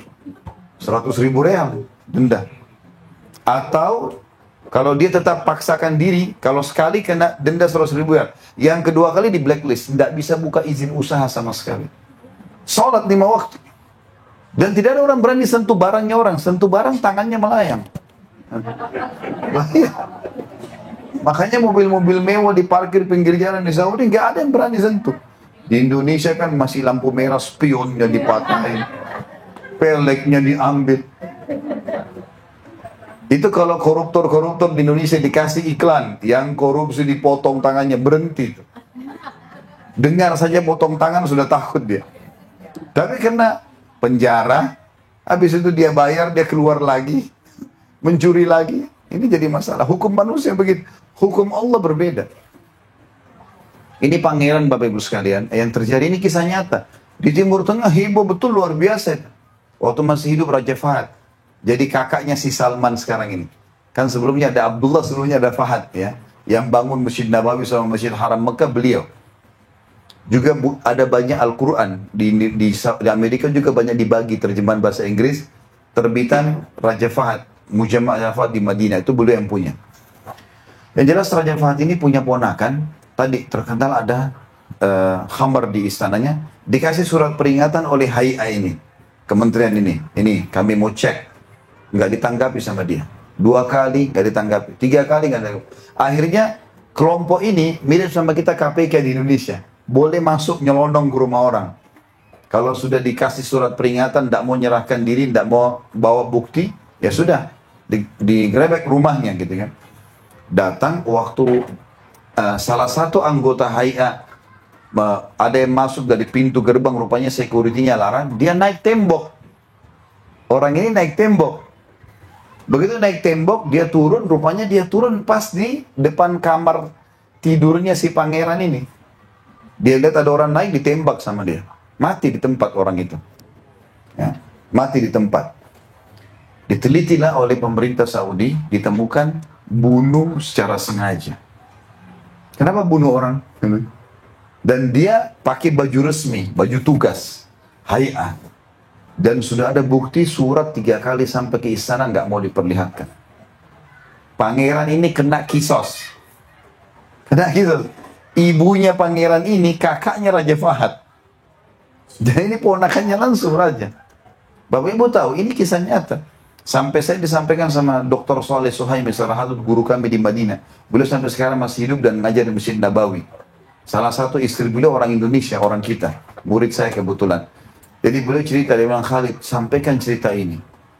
Karena orang banyak tidak tahu, orang berpikir negatif karena memang persepsinya selalu dibuat negatif di luar. Karena satu-satunya negara yang masih menerapkan hukum Islam, ya ini yang tertinggal, gitu kan. Di sana ada Mekah Madinah, kalau kita sorotin, ya kita sorotin berarti agama kita, kan gitu. Maka dia bilang, ini kisahnya, kisah nyatanya, maka kena kisos. Iklanin satu Saudi, Pangeran Fulan bin Fulan, bawa namanya Al Saud, keluarganya Saud, keluarganya raja ini. Saudi kan itu dari keluarga Saud, keluarga kerajaan. Jadi Al Saud, keluarga ini, telah membunuh, menembak secara sengaja begini, kena kisos. Bapak Ibu tahu, dalam kisahnya, Raja Fahad sampai kirim surat khusus kepada ayahnya anak yang ditembak itu. Tolong maafkan. Minta dia denda berapa saya bayar. Maafin ponakan saya. Apa kata ayahnya? Orang ini masyarakat biasa, orang Badui. Dia bilang, tidak bisa demi Allah. Nyawa, balas nyawa. Siapa suruh dia bunuh anak saya? Harus dipenggal juga. Itu heboh di koran-koran di Saudi, ribut semua ini. Ini pangeran, bukan sembarangan. Maka setelah itu kena kisos. Kakaknya Raja Fahad, ibunya anak ini nangis-nangis. Minta supaya dimaafin. Gak bisa. Nyawa anak saya sama nyawa. Bapak Ibu tahu, hari Jumat diiklanin, di Riyadh. Akan dikisos. Ya. Raja Pangeran datangkan kayak tadi 3. Mobil kriminal, mobil ambulan, mobil pengadilan, putar begini. Di sana ayahnya si anak yang dibunuh. Ini pangerannya sudah pakai kain hitam, anggojo, sudah ngangkat pedang. 1 kali tidak dimaafin, 2 kali tidak dimaafin, 3 kali tidak dimaafin. Orang semua yakin pangerannya sudah mau mati. Pas dia angkat pedang terakhir, ayahnya anak itu angkat tangan. Dimaafin sama dia. Oh, semua media datang, kenapa bapak baru maafin sekarang? Dia bilang, kalau saya maafin kemarin-kemarin, dia tidak ambil pelajaran tuh pangeran. Ini shock terapi luar biasa. Sudah yang terakhir. Sudah tinggal ayunin pedang. Bukan langkah pertama. Gitu kan? Dan dia bilang apa? Demi Allah saya tidak mau terima 1 rupiah pun diahnya. Dendanya saya nggak butuh, nggak usah. Biar jadi pelajaran. Anak saya sudah mati syahid di jalan Allah. Itu terjadi. Dan Raja Salman pun sekarang kan mengkisos keponakannya. Sudah dengar ceritanya? Kan Raja Salman sekarang ponakannya begitu. Yang buat kesalahan kan dikisos, dipenggal di Riyadh. Bapak Ibu kalau ketik di YouTube proses hukuman kisos kepada pangeran ponakannya Raja Salman, ada terjadi. Jadi di Saudi itu tidak ada main-main. Mau keluarga raja, mau masyarakat biasa, semua dihukum. Dan ini banyak orang kita tidak tahu. Satu sisi yang lain Bapak Ibu sekalian, Saudi itu negara yang menerapkan Islam dan ada tempat lahirnya Nabi SAW Mekah, ada Madinah tempat meninggalnya Nabi Muhammad SAW. Tapi juga ada kelebihan dan kekurangan. Kita perlu garis bawahi satu hal dulu. Fase kehidupan Nabi Muhammad SAW di Madinah 10 tahun terakhir sebelum beliau meninggal di Madinah, itu tolok ukur masyarakat Muslim. Ada 4 golongan manusia di situ. Di zaman Nabi Muhammad SAW ya. Yang pertama ada orang kafir. Nabi Muhammad SAW berinteraksi dengan 3 suku Yahudi di Madinah. Qainuqa, Nadir, dan Quraidah. 3 ini hidup bersama Nabi di Madinah. Nabi interaksi dan Nabi SAW ajarkan kita bagaimana bermuamalah dengan orang kafir. Beliau bertetangga, beliau saling bertukar hadiah, beliau mengunjungi mereka, beliau mendakwahi mereka, dan tidak pernah ada peperangan kecuali mereka pada saat berkhianat. Itu mereka buat masalah khianat, maka baru Nabi SAW mengusir mereka dari Madinah. Ada orang kafir, artinya walaupun presiden kita di Indonesia orang muslim hafal Quran 30 juz, walaupun semua menterinya juga hafal 30 juz, kita semua 100% muslim, tetap ada interaksi sama orang kafir. Oh, kenapa Saudi interaksi sama Amerika? Ya akhi, memang orang berinteraksi sama orang kafir. Nabi SAW interaksi sama mereka. Siapa yang larang? Oh, saya nggak mau makan produknya orang kafir. Kalau orang Islam belum punya, mau dari mana? Kan nggak mungkin. Indonesia itu ada begitu. Ayo kita berhenti boikot semua. Mana gantinya? Gantiin, gitu kan? Karena Nabi SAW tetap bermuamalah sama mereka. Ini harus difahami. Nggak boleh cuma fanatisme buta gitu kan. Yang kedua, ada orang-orang munafik. Di zaman Nabi Muhammad SAW ini ada orang munafik, Bapak Ibu sekalian. Pimpinannya namanya Abdullah bin Abi Salul. Namanya Abdullah. Orang munafik, pura-pura Islam. Tapi namanya Abdullah.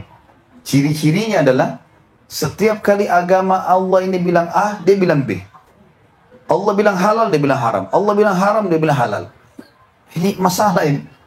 Kalau kita temukan orang begini, jangan terpengaruh dengan namanya. Biar namanya Yusuf, namanya Muhammad, nama nggak berpengaruh.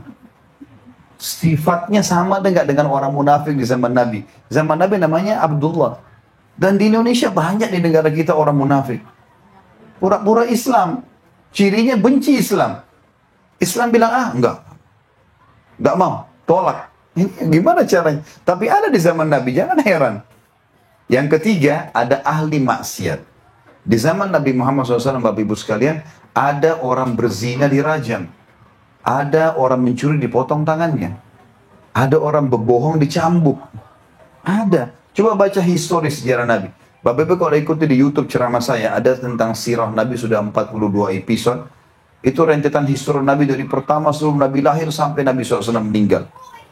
Ini kita lihat dalam hidupan beliau ada sahabat-sahabat yang mabuk, dicambuk, ada yang bohong, dicambuk, yang sebarin fitnah bohong tentang Aisyah berzina. Ada orang dikenal dengan kisah ifk. Dalam surah An-Nur Allah turunkan dijelaskan itu. Maka ada. Berarti walaupun presiden kita muslim, adil, semuanya menerapkan hukum Islam, menterinya semua hafal Quran, salah satu muslim, tetap ada ahli maksiat. Nggak bisa dipungkiri ini. Dan nggak bisa hilang itu. Karena di zaman Nabi aja ada. Kan gitu.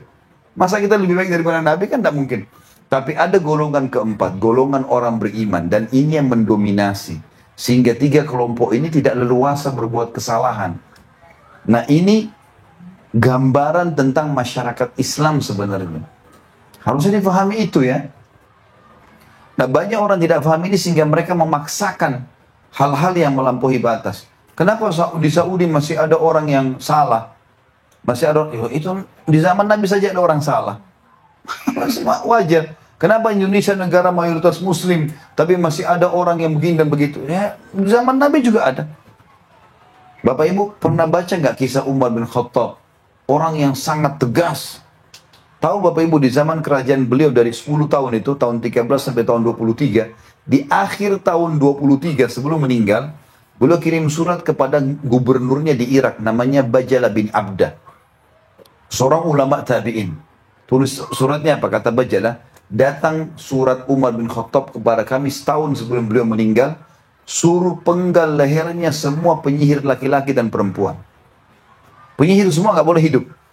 Hukum. Kalau kedapatan kepergok melakukan perbuatan, hukum. Dan perlu garis bawahi Bapak Ibu sekalian ya, kepergok ini harus syarat. Kalau orang tidak kepergok berbuat, tidak ada hukum padanya. Itu Islam. Kepergok berzina, kepergok mencuri, kepergok baru bisa dihukum.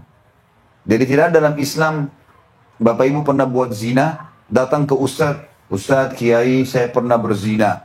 Gak usah buat pengakuan antara Bapak Ibu sama Allah. Gak usah dibuka-buka. Kalau Allah masih tutupin, gak usah dibuka. Sekarang ke depan, Islam gak lihat masa lalu seseorang. Umar bin Khattab dulu benci sekali sama Islam.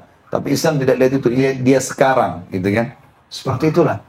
Maka di zaman Umar bin Khattab yang sangat tegas dengan hukum, banyak penyihir laki-laki dan perempuan menyebar. Maka jangan heran di Indonesia banyak dukun. Nah, ya kan? Cuma nggak boleh dibiarkan. Nggak boleh dibiarkan, nggak boleh dijadikan sebagai teman. Ya, seperti kita misalnya dia iklanin di koran lah, apalah segala macam, jangan dibiarin, harus dilarang gitu kan? Memang tidak boleh. Seperti itulah memahaminya. Jadi kita harus jeli dalam memahami hal-hal seperti ini, Bapak Ibu sekalian. Jangan salah, tidak boleh salah dalam memahami ini. Ya, tentu ada lebih, ada kurangnya, dan jelas seperti itulah. Yang saya ingin simpulkan dari semua penyampaian kita, Bapak Ibu sekalian, agama yang sedang kita anut ini panduan hidup, sempurna. Mengajarkan semua yang kita butuhkan. Harus kita jadikan Islam sebagai tradisi, jangan ditradisikan, gitu kan? Jangan tradisi yang diislamkan. Jadi cara makan, cara pakaian, cara bergaul, cara berteman Islam. Bapak Ibu yang ada di Amerika ini, saya sangat yakin kalau Bapak Ibu menjalankan Islam yang benar, jadi contoh bagi orang, bisa menjadi penyebab orang dapat hidayah. Dan itu kesempatan yang luar biasa. Akhlak yang baik, tutur kata yang santun, berbagi, menjenguk orang sakit. Ya, saya subhanallah kemarin di LA sama panitia jalan, ada orang-orang miskin di pinggir jalan, orang non muslim ya, orang miskin di jalan yang tinggal di kemah-kemah. Terus saya bilang, akhi, ini orang minta-minta, bantu. Dia sempat tanya saya, Ustaz, kita bantu orang non muslim? Oh iya, bantu, kasih. Nggak ada bedanya muslim sama non muslim kalau kita bantu. Kata Nabi SAW, khairun nasi anfa'um linnas. Muslim yang paling baik bagi orang lain. Sering memberi, kasih. Berapa banyak kisah orang non muslim dibantu, gitu kan? Mereka hanya masuk Islam. Mereka masuk Islam. Sisi yang lain sebagai penutup bahasan kita, Bapak Ibu sekalian, sudah panjang lebar kita jelaskan tentang hikmah hukum-hukum syariat. Yang masuk ke agama Islam ini orang-orang pintar, Bapak Ibu sekalian. Yang masuk ke Islam orang pintar. Yang murtad dari Islam orang-orang, bukan saya bilang loh, Bapak yang bilang.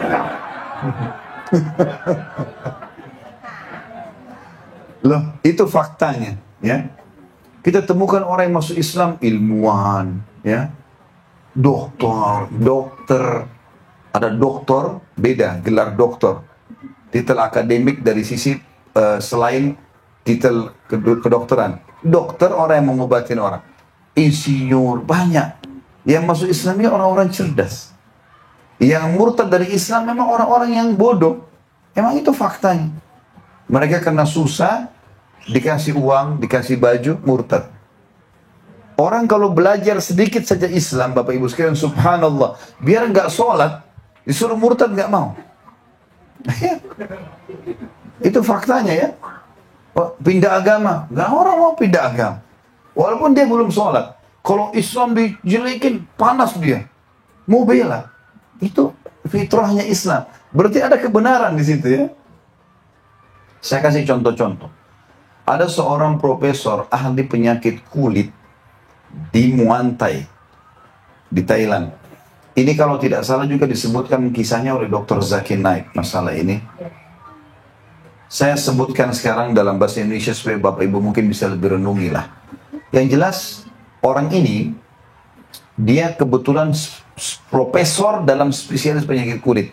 Tiap tahun dia buat seminar. Seluruh dokter spesialis kulit dunia diundang, datang semua.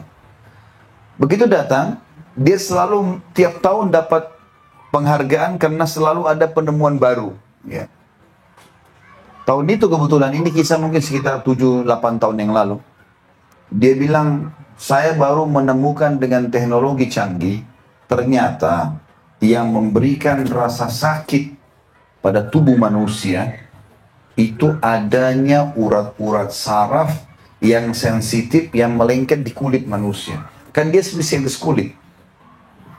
Jadi dia bilang di bawah kulit manusia ini ada urat-urat saraf. Kalau ini hilang, tidak berfungsi lagi, maka orang tidak rasa sakit lagi. Termasuk kalau Bapak Ibu rasa kram, ya kalau pas lagi kram, itu biar kita tepuk-tepuk gak sakit kan? Karena yang jadi masalah yang sedang kejang itu urat saraf kita itu. Nah kalau orang dibius, yang dibius itu sebenarnya penundukan urat saraf itu. Makanya setelah itu dibedah, dikorek-korek dalamnya, dimasukin apalah, diganti jantungnya. Ya masa sakit. Karena urat ini sudah tidak ada. Dia kasih contoh, dia bilang, kalau ada orang kena luka bakar, dan kena luka bakar misalnya di tangannya, kemudian urat saraf itu terbakar, maka yang ada di bawah urat saraf itu dari dagingnya biar diiris nggak sakit. Dia kasih contoh, ada orang kena luka bakar tangannya, kemudian dipastikan kulitnya terbakar sama urat saraf. Dia ambil pisau bedah digaris. Orang itu nggak rasa sakit. Bagian dalam tubuhnya. Karena sakit itu cuma ada di sini. Orang semua bersorak-sorak. Penemuan yang luar biasa nih. Dalam ilmu kedokteran, ini luar biasa. Maka kebetulan ada dokter muslim di situ yang hadir dari Mesir. Orang ini kebetulan selain dokter, sering ikut pengajian dari ulama-ulama. Jadi faham agama. Dia angkat tangan, dia bilang, Profesor maaf sebentar. Kalau itu penemuan Anda yang tercanggih sekarang, saya ingin mempertemukan penemuan Anda ini dengan Al-Quran. Dan perlu Anda tahu Al-Quran sudah membuktikan ini 1400 tahun yang lalu. Kaget orang ini. Dia betul-betul pakai alat tercanggih di zaman sekarang, baru tahu itu. Dan dia profesor, gitu kan. Maka kata dia, mana buktinya? Diambil Al-Quran terjemahan bahasa Inggris, dibawa ke podium. Ini silakan buka. Bapak Ibu juga bisa kembali nanti di rumah atau membuka sekarang surah An-Nisa ayat 56. Itu tentang ahli neraka ya. Allah bilang begini, A'udzu billahi minasyaitonir rajim, kullama nadidat juluduhum baddalnahum juludan ghaira liyadzuqul adzab. Setiap kali penghuni neraka itu kulit mereka terbakar, kata Allah, kami ganti dengan kulit yang baru agar mereka merasakan rasa sakit yang baru. Perhatikan ayat ini ya. Setiap kali kulit mereka terbakar, bukan dagingnya sama tulangnya. Kulit mereka sudah terbakar, kami ganti dengan kulit yang baru. Tujuannya apa? Agar mereka merasakan rasa sakit yang baru. An-Nisa 56, nanti bisa kembali. Waktu profesor itu baca, netesin air mata dia. Ini ternyata ada dalam Al-Quran. 1400 tahun yang lalu ini. Bukan baru sekarang. Maka dia bilang di atas podiumnya, pandu saya masuk ke agamamu. Enggak mungkin ini ajaran manusia. Masuk Islam di depan para ilmuwan. Jadi subhanallah, fakta lapangan yang masuk ke agama kita ini orang cerdas Bapak Ibu sekalian. Jangan kita sudah ada di dalam, kitanya jadi bodoh. Karena nggak belajar. Nggak tahu mana halal, mana haram, tidak diterapin. Orang dari luar aja belajar gitu kan. Seperti itu. Ada seorang insinyur dari Jerman, arsitek, masuk Islam gara-gara Al-Quran. Ceritaan. Jadi dia rupanya terkenal sekali insinyur ini, suka buat gambar, tapi dia mengkombinasikan antara literatur kuno bagi dia dan literatur modern. Dan dia sering gambar. Salah satu literatur kuno menurut dia Al-Quran. Dia carilah bangunan-bangunan dalam Al-Quran seperti kaum Thamud, kaum Ad, kaumnya Nabi Saleh, kaumnya Nabi Shu'aib, kaumnya Nabi Hud, ya. Fir'aun, piramida. Satu waktu dia bilang, saya ingin cari dalam Al-Quran bangunan modern, bangunan masa depan. Dia bacalah ayat tentang surga. Ada kalimat tentang surga, sering kita baca nih, kalau kita baca jannatin tajri min tahtihal anhar. Kalimat itu, surga itu istana, di bawahnya mengalir sungai. Ini mengkritik dia ini sebagai arsitek. Apa maksudnya? Kenapa istana surga, bangunan masa depan, impian setiap orang muslim, mati untuk masuk surga, berbuat, beribadah untuk masuk surga, kan gitu. Kenapa selalu ada kalimat di bawahnya mengalir sungai? Apa maksudnya ini? Penasaran dia Bapak Ibu sekalian. Dia hubungkan dengan spesialisnya dia. Dia gambar bangunan, ada tanahnya dia di Jerman, dia bangun bangunan, dia buat semuanya mewah, lux. Mirip dengan rumah yang dia tinggali, cuma bedanya lantainya diganti sama dia jadi kaca. Dia nggak pakai keramik lagi, nggak pakai granit, marmer, dia pakai kaca. Sehingga transparan lantai yang diinjak dengan Di bawahnya lagi ada tak bangunan gitu kan. Itu dibuat air mengalir sama dia. Pakai mesin. Setelah dia selesai bangun bangunan itu, dia nggak langsung tinggalin. Kebetulan dia keliling Eropa. Biasanya dia keliling sebulan, 2 bulan, datang ke perusahaan-perusahaan, tawarin gambar-gambarnya. Gitu kan. Setelah dia pulang, dia cerita bagaimana dia masuk Islam. Dia bilang, saya penat sekali. Biasanya saya butuh 2-3 hari, seminggu, baru saya bisa kembali berpikir tenang. Setelah capek sekali waktu itu. Dia bilang, begitu saya pulang di bandara, ini sebab dia masuk Islam. Dia bilang, saya pulang, saya nggak ke rumah istri saya ke rumah baru.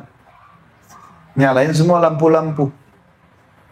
Nyala semua lampu, termasuk ada cetekan listrik yang jalanin air di bawah itu. Suara air dilihat. Lantainya kaca, kelihatan air itu mengalir. Dia bilang, begitu saya duduk di sofa, 5 menit saja capek saya semua hilang. Hilang semua capeknya, nggak ada capek lagi. Dia bilang, saya penasaran, apa ini?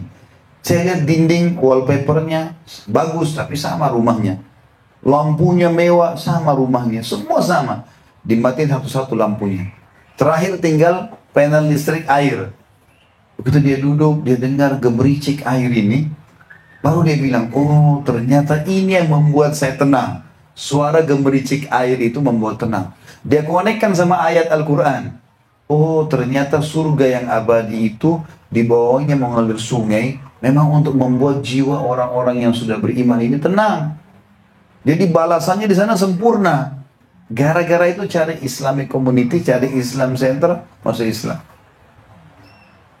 Padahal itu ayat hampir setiap saat kalau kita baca Quran. Tajri min tahtil anhar. Oh ya, surga di bawahnya mengalir sungai. Orang Islam mau enaknya saja. Tidak ada penelitian, gitu kan. Ya sudahlah, ini begitu saja, sudah nanti mati masuk surga. Tapi orang masuk Islam gara-gara itu. Ada kejadian lain Bapak Ibu sekalian. Seorang juga dari Jerman, kisahnya sama. Dia masuk Islam gara-gara lihat sholatnya orang Muslim.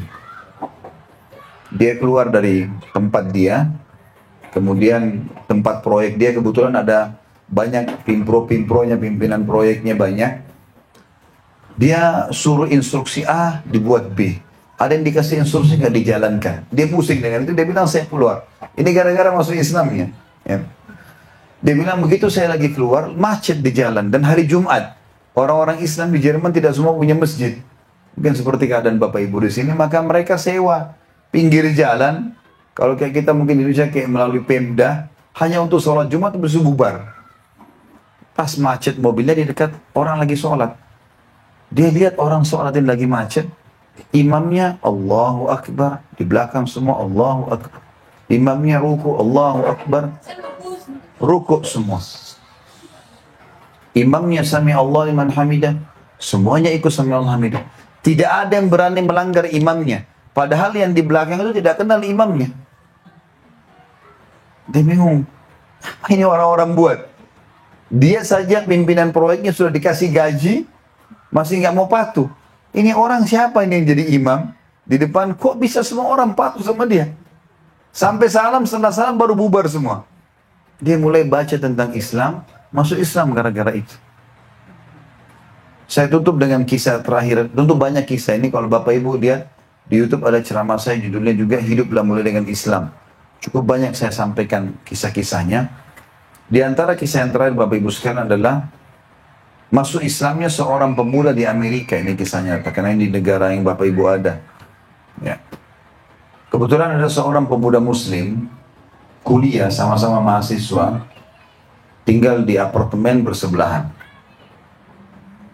Saya tidak ingat di kota mana, tapi yang jelas itu kisah nyata. Kebetulan Ramadan. Dan kebetulan si Muslim ini lagi nonton, mau nunggu sholat tarawih malam 27 di Mekah. Dia lagi nunggu, tetangganya rupanya Nasrani, bel, teman kuliahnya. Masuk di apartemennya, duduk, ngobrol teman sama teman, lalu dia bilang, itu masjid kalian ya? Sambil lihat Mekah. Mekah ini di malam 27, Bapak Ibu sekalian, luar biasa. Luar biasa. Bapak Ibu sudah lihat belum cuplikannya Ramadan tahun lalu ini? Di malam 27. Tawaf nggak bisa jalan. Saking penuhnya manusia, padahal Masjid Haram sudah diluaskan. Ada cuplikannya di WA saya. Maka ini luar biasa manusia ini. Banyaknya luar biasa. Sampai ke jalan-jalan. Maka si muslim bilang, iya itu masjid kami. Dan ini sekarang mereka akan sholat gitu. Lalu tiba-tiba si muslim tanya si Nasrani, menurut kamu berapa jumlah orang yang kamu lihat itu? Kata si Nasrani, kelihatannya puluhan ribu orang. Banyak. Kata si muslim, itu 3,5 juta. Karena lantai 1, lantai 2, lantai 3, sampai pelataran semua penuh. Orang tunggu malam Lailatul Qadar kan. Waktu itu kebetulan kejadiannya Bapak Ibu sekalian antara azan dan iqamah isya.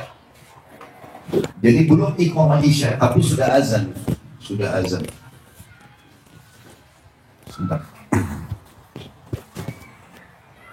Maka Bapak Ibu sekalian pada saat itu si muslim bilang kepada Nasrani, kira-kira menurut kamu bisa nggak mengatur orang sebanyak ini kurang dari 5 menit?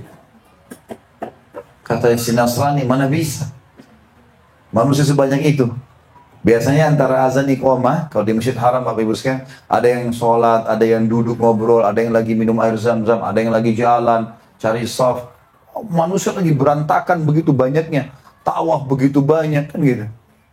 Kata dia, nggak mungkin, 5 menit. Bahkan si muslim bilang, kurang dari 5 menit. Bagaimana caranya kata si muslim? Lihat aja sebentar lagi. Kebetulan waktu itu antara azan dan iqamah isya. Belum terawihnya ini. Tiba-tiba iqamah. Syekh Sudes datang nih. Imam Masjid Haram datang. Setelah iqamah, dia ucapkan satu kalimat. Istau. Luruskan. Tiba-tiba yang duduk berdiri, yang jalan masuk di shaf, yang makan berhenti. Dan ini orang Nasrani ini sempat tanya, ini orang-orang ini tahu siapa imamnya, tahu nama, tapi tidak kenal. Ini bukan atasannya, bukan orang tuanya, nggak kenalin. Baik, mulai satu kalimat lagi, Allahu Akbar. Semua Allahu Akbar. Nggak ada yang berani bantai. Kita tahunya orang Islam kalau tidak ikuti imam batal sholatnya kan gitu. Tapi orang Nasrani lain pandangannya, dia nggak pandang itu. Mulai baca ayat, semuanya dengar. Tidak ada yang berani keluar dari shaf. Allahu Akbar. Satu instruksi lagi ruku. Semua ruku. Nggak ada yang berani angkat kepalanya. Kalau kita orang Islam tahu angkat kepala, ini batal sholatnya. Ada hadis lain mengatakan siapa yang mengangkat kepalanya sebelum imam, maka kepalanya diganti dengan kepala keledai oleh Allah. Kan gitu. Kita ancaman itu yang kita takuti. Kita nggak ngerti masalah luar biasanya ini sebenarnya gerakan. Sami Allahu liman hamida. Satu kalimat. Semua ikut. Allahu Akbar sujud. Semua ikut. Sampai salam nih. Rupanya si muslim ini lagi asyik nikmati sholat itu. Karena memang dia tujuannya mau lihat itu kan. Selesai langsung dia bilang sama si Nasrani. Oh maaf. Saya asyik tadi. Lupa. Kami lagi puasa. Kamu gak puasa. Mau minum apa? Nasrani nggak ngomong. 2 kali saya nggak ngomong. Yang ketiga kali kata si Nasrani, ajak saya masuk agamamu. Ini nggak mungkin buatan manusia. Bagaimana bisa orang sebanyak itu semuanya tunduk patuh dengan satu instruksi dan betul-betul rapi kurang dari 5 menit. Masuk Islam gara-gara itu. Dan rata-rata Bapak Ibu sekalian di Indonesia, saya bicara lingkup negara kita, orang yang masuk Islam di tangan saya, termasuk istri saya sendiri masuk Islam. Mu'allaf, orang non-muslim, orang Chinese masuk Islam, menikah dengan saya, semoga Allah jaga beliau, itu gara-gara masuk Islam. Dan rata-rata masuk Islamnya unik semua. Unik semua. Masuk Islamnya karena dengar azan merinding, karena lihat orang sholat, lihat perempuan muslimah pakai jilbab, lihat orang muslim santun baik sama orang. Masuk Islam gara-gara itu. Semuanya ceritanya ini unik-unik. Masuk Islamnya itu. Jarang sekali kita temukan dia baca buku dulu, baru dia masuk Islam itu jarang sekali. Kecuali memang dia pastor atau pendeta. Tapi orang awamnya masuk Islam gampang sekali kok. Mudah, makanya dikatakan mu'allaf. Mereka orang yang masih lemah hatinya, masih bisa pindah agama. Nanti di situ kita akan ajarkan dia, kita akan ajak, kita kokohkan. Seperti itulah. Tapi ini kemuliaan Islam Bapak Ibu sekalian. Jadi yang masuk Islam, orang-orang yang luar biasa. Yang keluar dari Islam ini kita lihat tidak ada dokter keluar dari Islam. Profesor misalnya, tidak berimbang. Kalau berimbang masih masuk akal. Ini enggak. Dan di Indonesia pun subhanallah, maaf saya tambahkan satu kisah, masih bisa?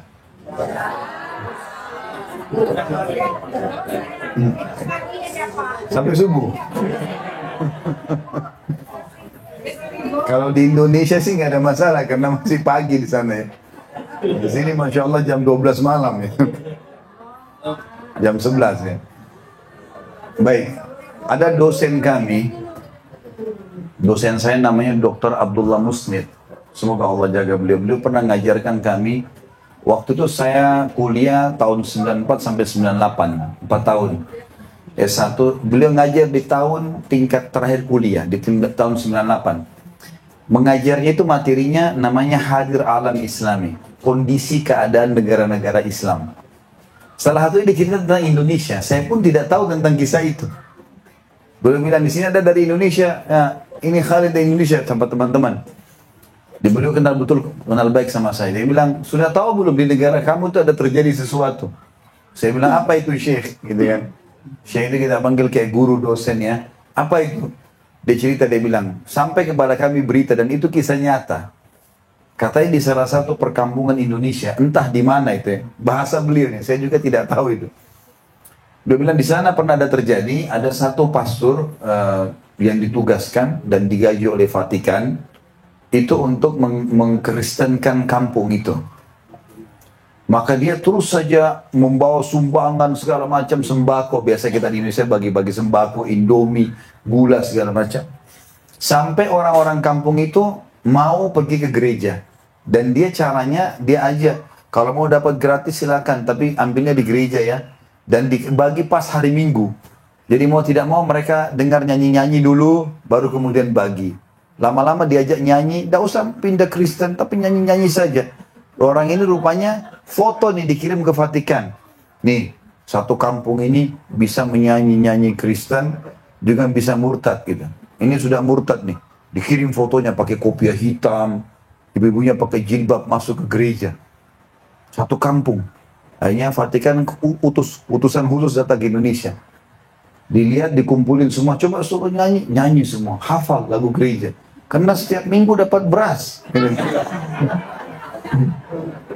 Jadi hafal. Kata utusan Vatikan ini kisah beliau ya, saya tidak tahu ini. Tapi mudah-mudahan kata beliau ini bisa benar. Dia bilang, akhirnya si orang utusan Vatikan ini bilang, supaya sebagai bentuk gembira, ini kegembiraan, kita bagikan kertas pada seluruh masyarakat ini, suruh tulis apa yang dia mau. Kita kasih semua, mau sapi, mau tanam, mau apa kasih. Anehnya pada saat dikumpulin kertas, semuanya tulis, saya mau haji.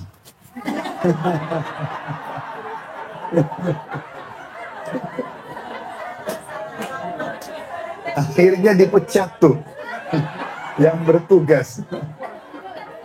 Gara-gara itu. Jadi subhanallah kita fitrah. Orang-orang Islam Indonesia itu sebenarnya suka dengan agamanya. Cuma kadang-kadang dia tinggalkan gara-gara makanan, gara-gara ini, Subhanallah Islam itu tidak ditinggalkan. Kecuali orang-orang betul-betul dalam keadaan yang salah dan darurat. Gitu kan. Allahu a'lam. Oleh karena itu Bapak Ibu sekalian, gembiralah dengan agama Islam ini. Dan Allah mengatakan, wala tamutunna illa wa antum muslimun. Jangan meninggal kecuali dalam keadaan Islam. Dan kata Nabi SAW, tidak ada satu orang pun yang berjiwa muslim kekal di api neraka. Gak ada. Kalaupun dia buat dosa, dia masuk neraka, dibersihkan dosanya, baru masuk surga. Sampai Allah bilang tadi, jangan meninggal kecuali dalam keadaan Islam. Dan Bapak Ibu jangan ragu tawarkan Islam. Tawarkan saja.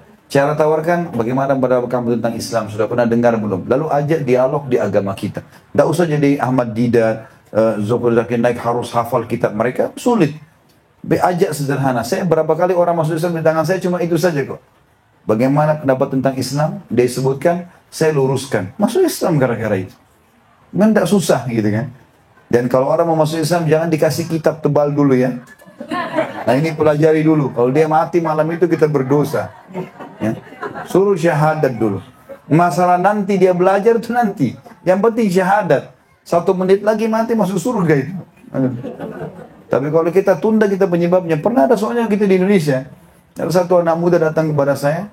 Waktu itu ada pengajian saya nginap di satu hotel di Makassar. Kemudian dia bawa, Ustaz ini teman saya sudah lama masuk Islam dari tahun lalu. Terus kenapa nggak syahadat akhi? Saya suruh pelajari dulu, dikasih kitab tebal. Saya bilang ini orang kalau meninggal, kamu tanggung jawab ini. Kenapa nggak suruh syahadat dulu baru suruh belajar habis itu? Syahadat dulu gitu kan. Syahadat dulu, harusnya begini. Paman saya pernah tinggal di Amerika ini cukup lama. Sekarang beliau ngambil masternya di bidang penerbangan. Kebetulan S1-nya di Mesir, S2-nya ngambil di sini. Ini cerita lelucon saja, beliau menceritakan tentang temannya dari Dubai. Tinggal sama-sama di Amerika. Dia bilang setiap pagi sering sarapan sama paman saya. Ini cerita beliau ya, Allahu a'lam masalah kebenarannya, tapi beliau cerita dan saya percaya pada paman saya. Beliau bilang teman saya ini selalu bilang kalau habis sarapan, hari ini saya baru masuk Islam kan banyak anak-anak Amerika. Kata paman saya, bagaimana ceritanya? Dia bilang kalau saya lagi menuju ke rumah kamu, ini saya bilang sama anak-anak kecil di pinggir jalan, follow me. Sudah ikut, asyhadu, Allah ilaha illallah. Sudah syahadat semua, nah sudah muslim. Jadi dia bilang saya tiap hari masukkan Islam banyak orang nih. Tapi itu cerita beliau ya Allah alam. Yang jelas apa ibu sekalian ini agama perlu disebarkan, perlu diterapkan. Dan kadang-kadang subhanallah apa yang kita terapkan dari Islam itu menjadi contoh dan sudah cukup menjadi hidayah orang lain. Jadi jangan ragu dengan itu dan terapkanlah Islam sebagai panduan hidup. Jangan setengah-setengah. Nikmati semua halalnya, kerjakan semua perintahnya, tinggalkan larangannya. Baru kita bisa merasakan kenikmatan Islam. Allahu a'lam. Kita duduk dengan berdoa kepada Allah SWT. Semoga majelis kita diberkahi olehnya dan dijadikan sebagai tambahan amal kita pada hari kiamat. Kita berharap dengan kemahamurahan Allah seluruh amal yang pernah kita kerjakan dan akan kita kerjakan sampai menjelang ajal datang nanti diterima dengan pahala yang sempurna. Semoga seluruh dosa tidak terkecuali yang pernah kita kerjakan, terutama yang hadir dalam pengajian kita ini, sekecil sampai sebesar apapun diganti dengan kemahamurahan Allah menjadi pahala. Semoga negara kita Indonesia tercinta menjadi negara yang aman, tentram, damai.